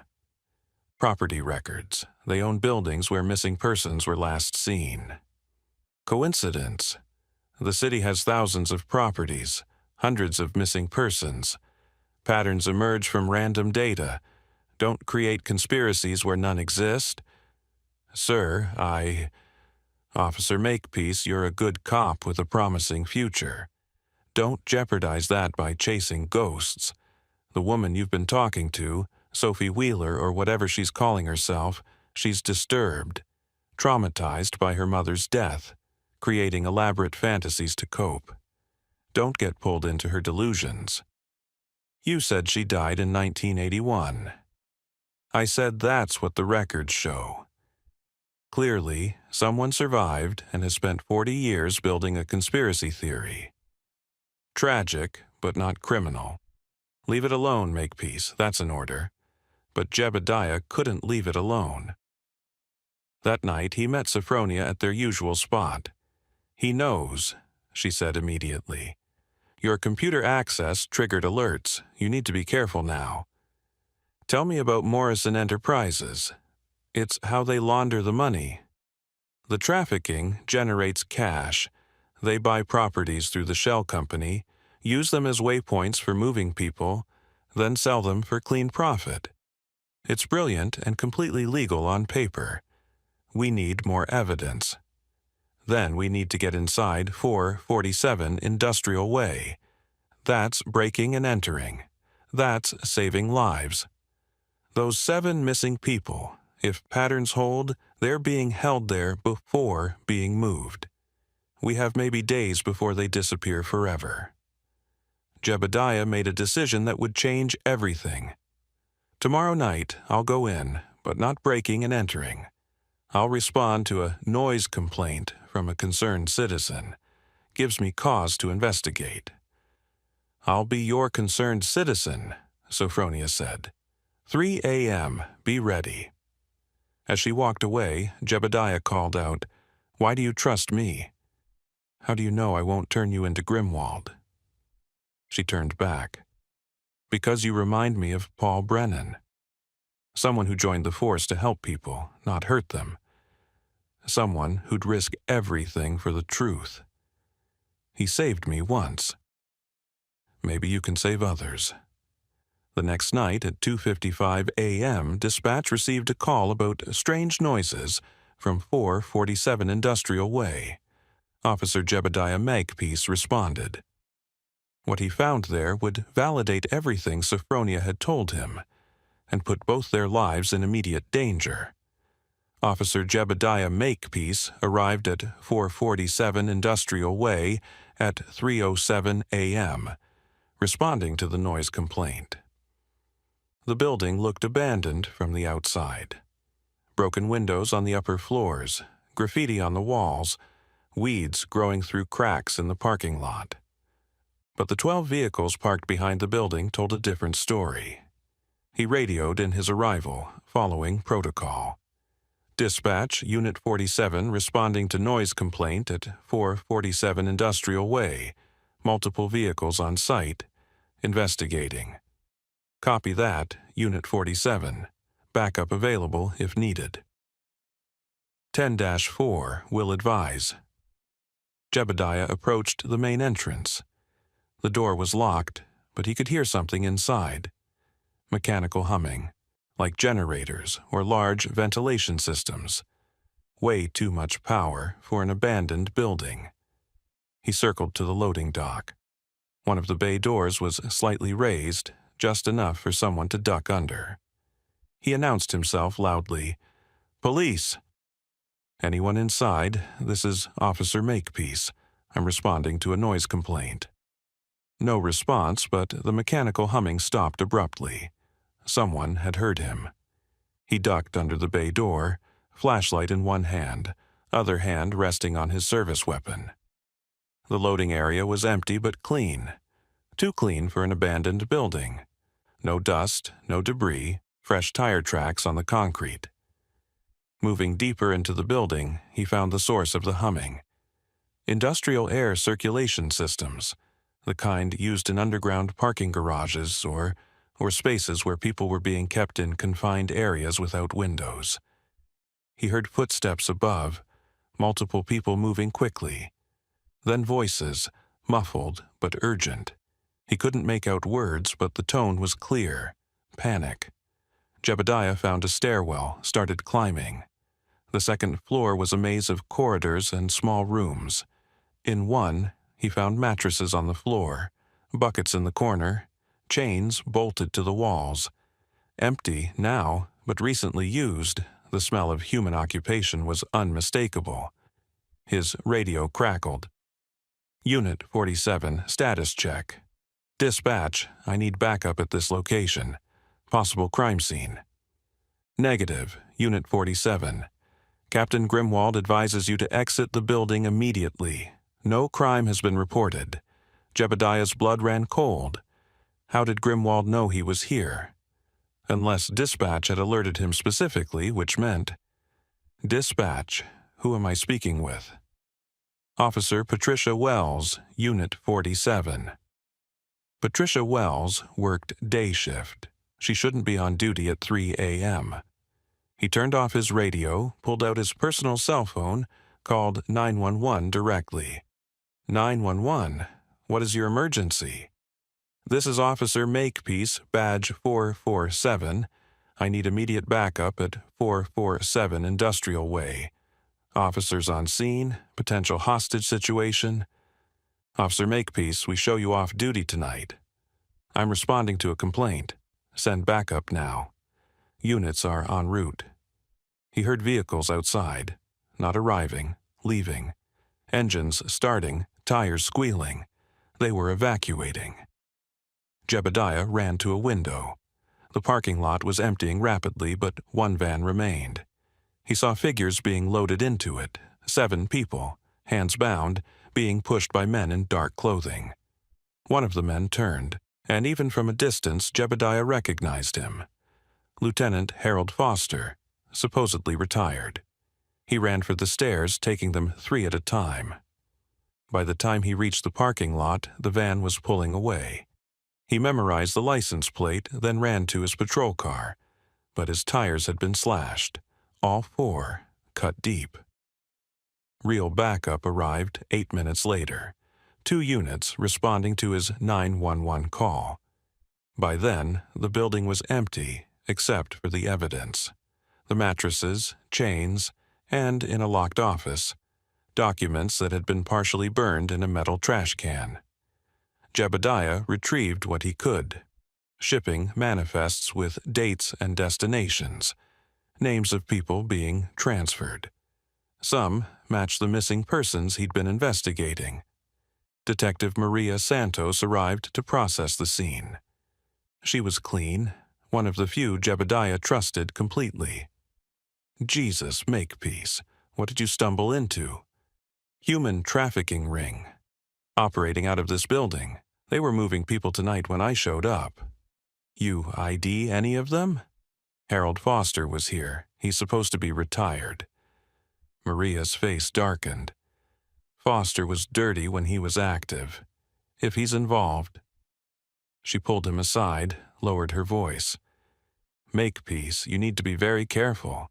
This goes high up. How did you know to come here? Anonymous tip. From who? Before he could answer, Captain Grimwald arrived. His face was calm, but his eyes were furious.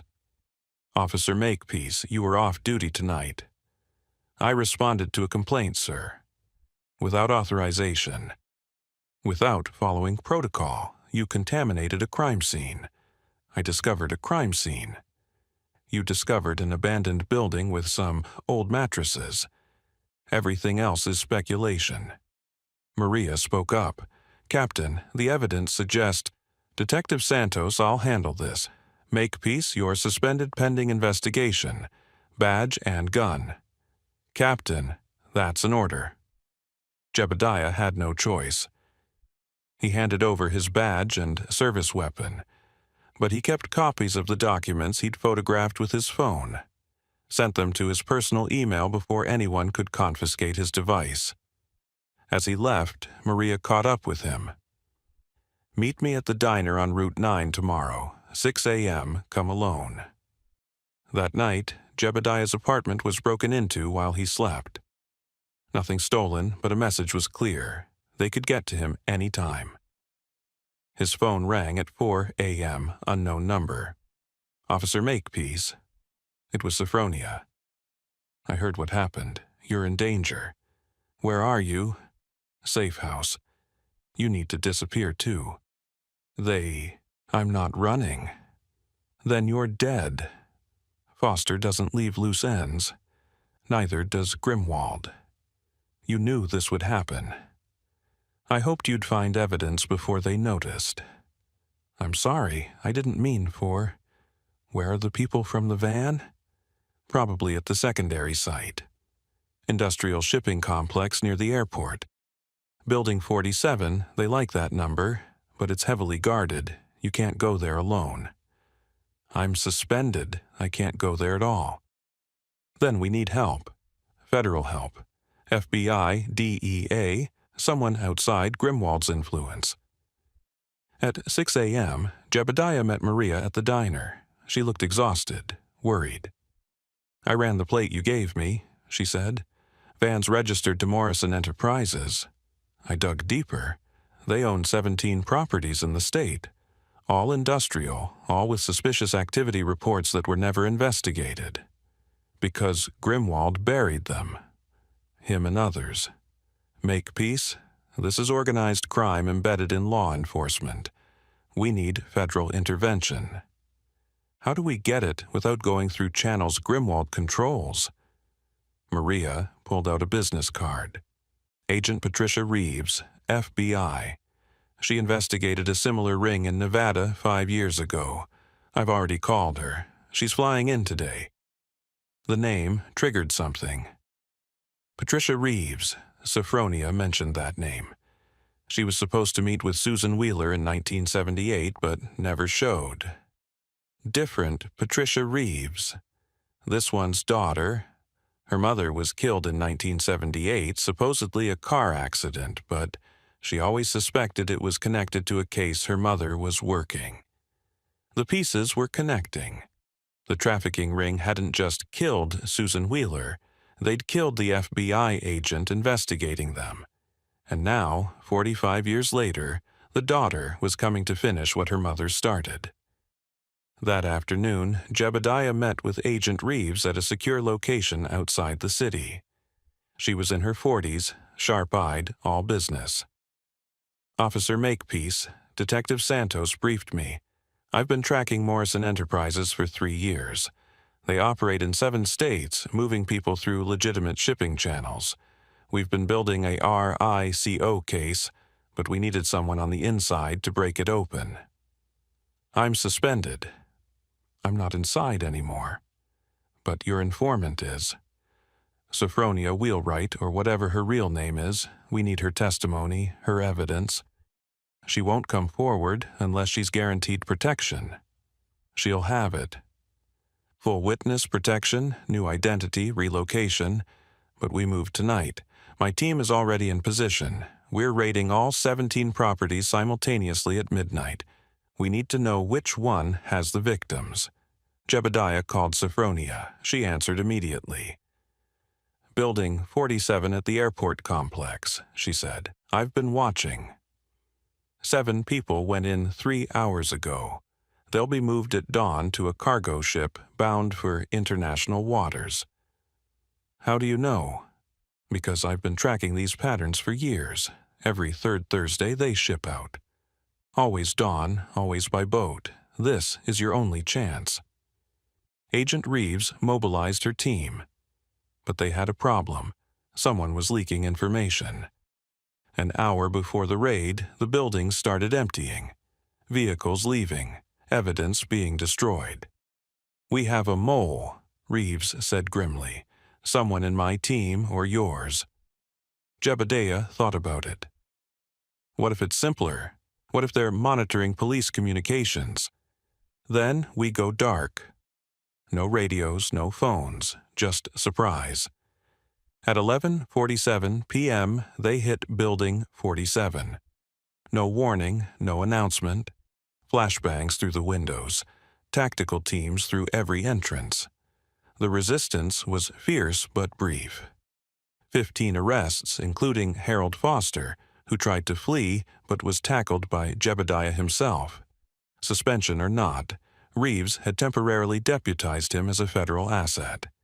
In a locked container, they found them. 7 people, dehydrated, terrified, but alive. The same 7 who'd been reported missing over the past months. But Captain Thaddeus Grimwald wasn't there. Neither were the shipment records, the financial documents, the evidence that would prove the full scope of the operation. Foster, bleeding from where Jebediah had tackled him, laughed. You got nothing. These people were being housed temporarily, waiting for immigration processing. All legal, all documented. You'll never prove otherwise. Agent Reeves leaned in close. We have a witness. Someone who's been documenting your operation for years.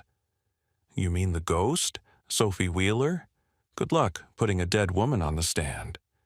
That's when Sophronia walked in, but she wasn't alone. Behind her was another woman, elderly, walking with a cane. Hello, Harold, the elderly woman said. Remember me? Foster's face went white. Susan, you're dead. Susan Wheeler, now in her 80s, very much alive, smiled coldly. Your friends were sloppy. The car accident only killed the woman they thought was me, my sister, who was helping us hide. I've been in witness protection for 45 years, waiting for this moment. That's impossible. We checked. You checked what Paul Brennan wanted you to check. He saved my daughter and me, gave us new identities, helped us disappear.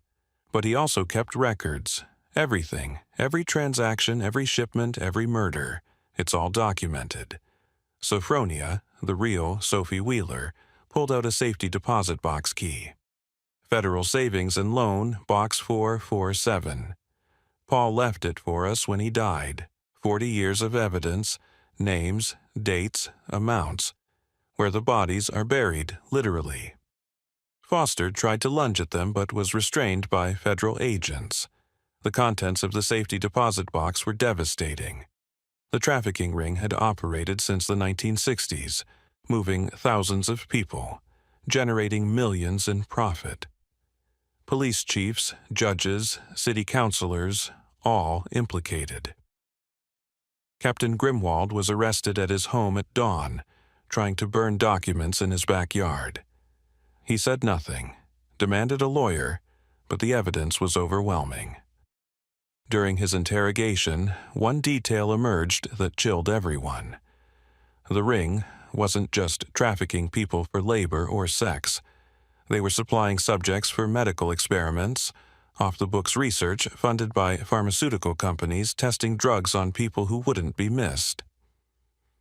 "We were cleaning the streets," Grimwald said finally, his composure cracking.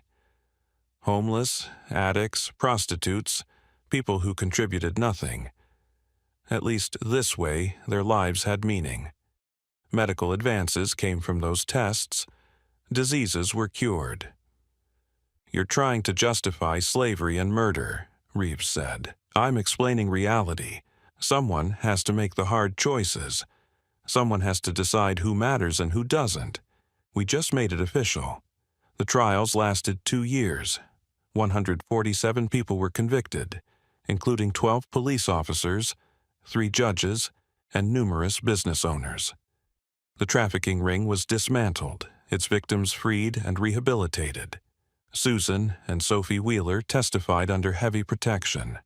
Their testimony was crucial, providing historical context and evidence that connected decades of crimes. But the investigation also revealed a horrifying truth. Millbrook wasn't unique.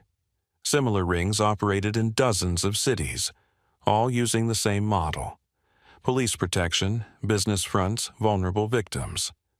The Morrison Enterprises structure was a franchise, a template that could be replicated anywhere. "We cut off one head," Agent Reeves told Jebediah after the trials, "but the Hydra has many more." Jebediah returned to duty after his suspension was lifted. He was promoted to detective, assigned to a new task force focused on human trafficking. But he couldn't shake the feeling that they'd only scratched the surface. Sophie Wheeler disappeared after the trial, entering witness protection for real this time. But she left Jebediah a letter. "Thank you for believing me, for seeing me when everyone else saw a ghost. The woman who stands on street corners and disappears isn't gone. She's everywhere, in every city, waiting for someone to notice, to care, to act. Keep watching, keep listening. The recurring encounters aren't coincidences, they're cries for help. Don't stop seeing them." 5 years later, Detective Jebediah Makepeace was investigating another missing persons case when he saw her. A woman, standing on a corner, wearing the same clothes every night, appearing and disappearing in patterns. Different face, different city, but the same recognition in her eyes when she saw him. "Officer," she said, "I need your help. People are disappearing." He knew then that Sophie had been right. The pattern repeated. The trafficking continued, just with new faces, new methods, new protections. But now he knew what to look for. Now he knew how to fight it. The recurring encounters weren't ending. They were just beginning. 10 years had passed since the Millbrook trafficking ring trials. Detective Jebediah Makepeace, now 45 with gray creeping into his temples, had become something of an expert on organized trafficking operations. He'd helped dismantle similar rings in 3 other states, testified before Congress, written training manuals for identifying trafficking patterns. But the victory felt hollow. For every ring they destroyed, 2 more seemed to emerge. The methods evolved: cryptocurrency payments, encrypted communications, deeper corruption. The traffickers had learned from Millbrook's mistakes. He was reviewing cold cases in his office when his phone rang. Unknown number, but something made him answer. Detective Makepeace. The voice was elderly but strong. "Susan Wheeler." "Mrs. Wheeler? I thought you were in witness protection." "I left. I'm 93 years old, Detective. I'm not spending my last years in hiding, but I'm calling because Sophie needs you." "Is she in danger?" "She's in Los Angeles." She found another ring, bigger than Millbrook. But this time she's not just investigating, she's inside. Jebediah's blood went cold. Inside as in undercover. Has been for 2 years. She's gathered evidence on a network that spans 12 countries. But her handler at the FBI died last month, heart attack. The new handler doesn't know she exists. She's alone in there. Why call me? Because you're the only one who believed her when she was nobody, when she was just a ghost on street corners. She trusts you. And Detective, they're planning something massive. A shipment of 500 people, all at once. Children included. Within 6 hours, Jebediah was on a plane to Los Angeles. Susan had given him a meeting location, the corner of 5th and Madison, the same street names where he'd first encountered Sophie in Millbrook. Not a coincidence. She was there at 11:30 p.m., same stance, same type of clothes, navy jacket and jeans. But older now, lines around her eyes, gray in her hair. When she saw him, relief flooded her face. Jebediah, thank you for coming. Sophie, what are you doing? This is insane. This is necessary. The new ring learned from Millbrook. They don't use cops, they use immigration officials, Port Authority, Homeland Security. People who can move humans across borders legally. She showed him a badge. Immigration and Customs Enforcement. Special Agent Sarah Coleman. I've been building this identity for 5 years, she explained. Working my way up, gaining trust. I'm now coordinating the shipment. 500 people from various detention centers, supposedly being deported. But they'll never reach their home countries. Where will they go? International waters. Cargo ship registered in Liberia, captained by someone with no name and no past. From there, scattered to buyers worldwide. Labor camps, organ harvesting, worse. We need to stop it. We need to document it. If we stop it too early, the network survives, reorganizes. We need to catch them in the act, all of them, simultaneously. She handed him a flash drive. Everything's on here, names, accounts, routes, but I need someone on the outside to coordinate the takedown, someone they won't suspect. The FBI has leaks. How do you think my handler conveniently died just as we were getting close? No, this needs to be multi-agency, sudden, complete.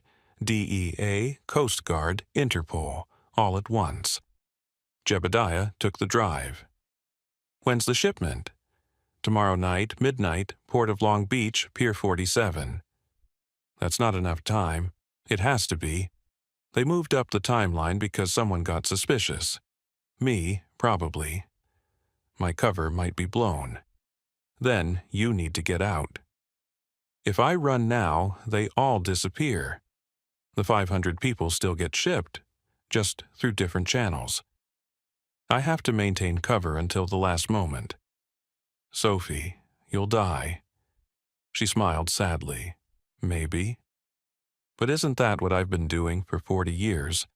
Dying and being reborn? Sophie Wheeler died in 1981. Sarah Patterson died in 1995. Jennifer Mills died in 2008. Maybe it's Sarah Coleman's turn. Don't be dramatic. We'll get you out.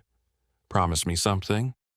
If I don't make it, tell my mother I finally understood. Sometimes you have to disappear to make others visible. Sometimes you have to become a ghost to give others life. Jebediah spent the next 18 hours in frantic preparation. Using contacts he'd built over a decade, he assembled a multi-agency task force. No official channels, no paperwork that could be leaked. Just trusted agents who'd converge on multiple locations simultaneously. At 11 p.m., he was in position at the port with 50 federal agents. Sophie had maintained her cover, was at the pier supervising the loading. The 500 detainees were being brought in buses, processed through what looked like legitimate deportation procedures. At 11:47 p.m., always that time, Sophie's signature, she gave the signal. A simple gesture, adjusting her ponytail. The raid was swift and devastating. Every exit blocked, every suspect surrounded. The crew of the cargo ship tried to flee, but were intercepted by the Coast Guard. The buses were stopped, the detainees liberated. but in the chaos, Jebediah lost sight of Sophie. He found her an hour later in a container on the ship. She'd been shot. One of the traffickers had recognized her at the last moment. She was alive, but badly wounded. "Did we get them all?" she asked, blood seeping through the pressure bandage Jebediah applied. "All of them, the whole network. You did it." "Good, good. Tell my mother. Tell her yourself.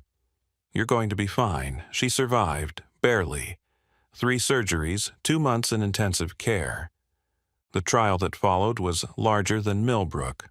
237 convictions, including high-ranking officials in 3 federal agencies.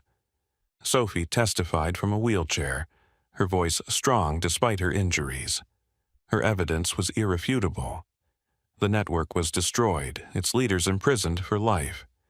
But at the sentencing, the lead trafficker said something that haunted everyone present. "You think you've won? We're a symptom, not the disease. As long as there are desperate people and those willing to exploit them, we'll exist. Cut us down, we grow back. Different faces, same hunger. The supply exists because the demand exists, and the demand is endless." After her recovery, Sophie Wheeler disappeared again. New identity, new location, but she sent Jebediah a final message. "The woman on the corner isn't gone. She's everywhere, in every city, every country, wherever people vanish and no one notices. Keep watching for her. When you see someone who appears and disappears, someone who seems like a ghost, look closer. They might be trying to tell you something. The recurring encounters never end because the need for witnesses never ends. Thank you for seeing me when I was invisible." Detective Jebediah Makepeace continued his work, trained new officers to recognize the patterns, to see the ghosts that weren't ghosts but people trying desperately to be noticed. And sometimes, late at night, patrolling the streets, he'd see them. Figures on corners, in the same clothes, appearing and disappearing. He'd stop, listen to their stories, follow their leads. Because Sophie had taught him the most important lesson of police work. The people who seem like they don't exist are often the ones who see everything. The recurring encounters weren't anomalies, they were evidence. And somewhere, in some city, another Sophie was standing on another corner, waiting for someone to notice, to believe, to act. The count of the saved continued, one ghost at a time.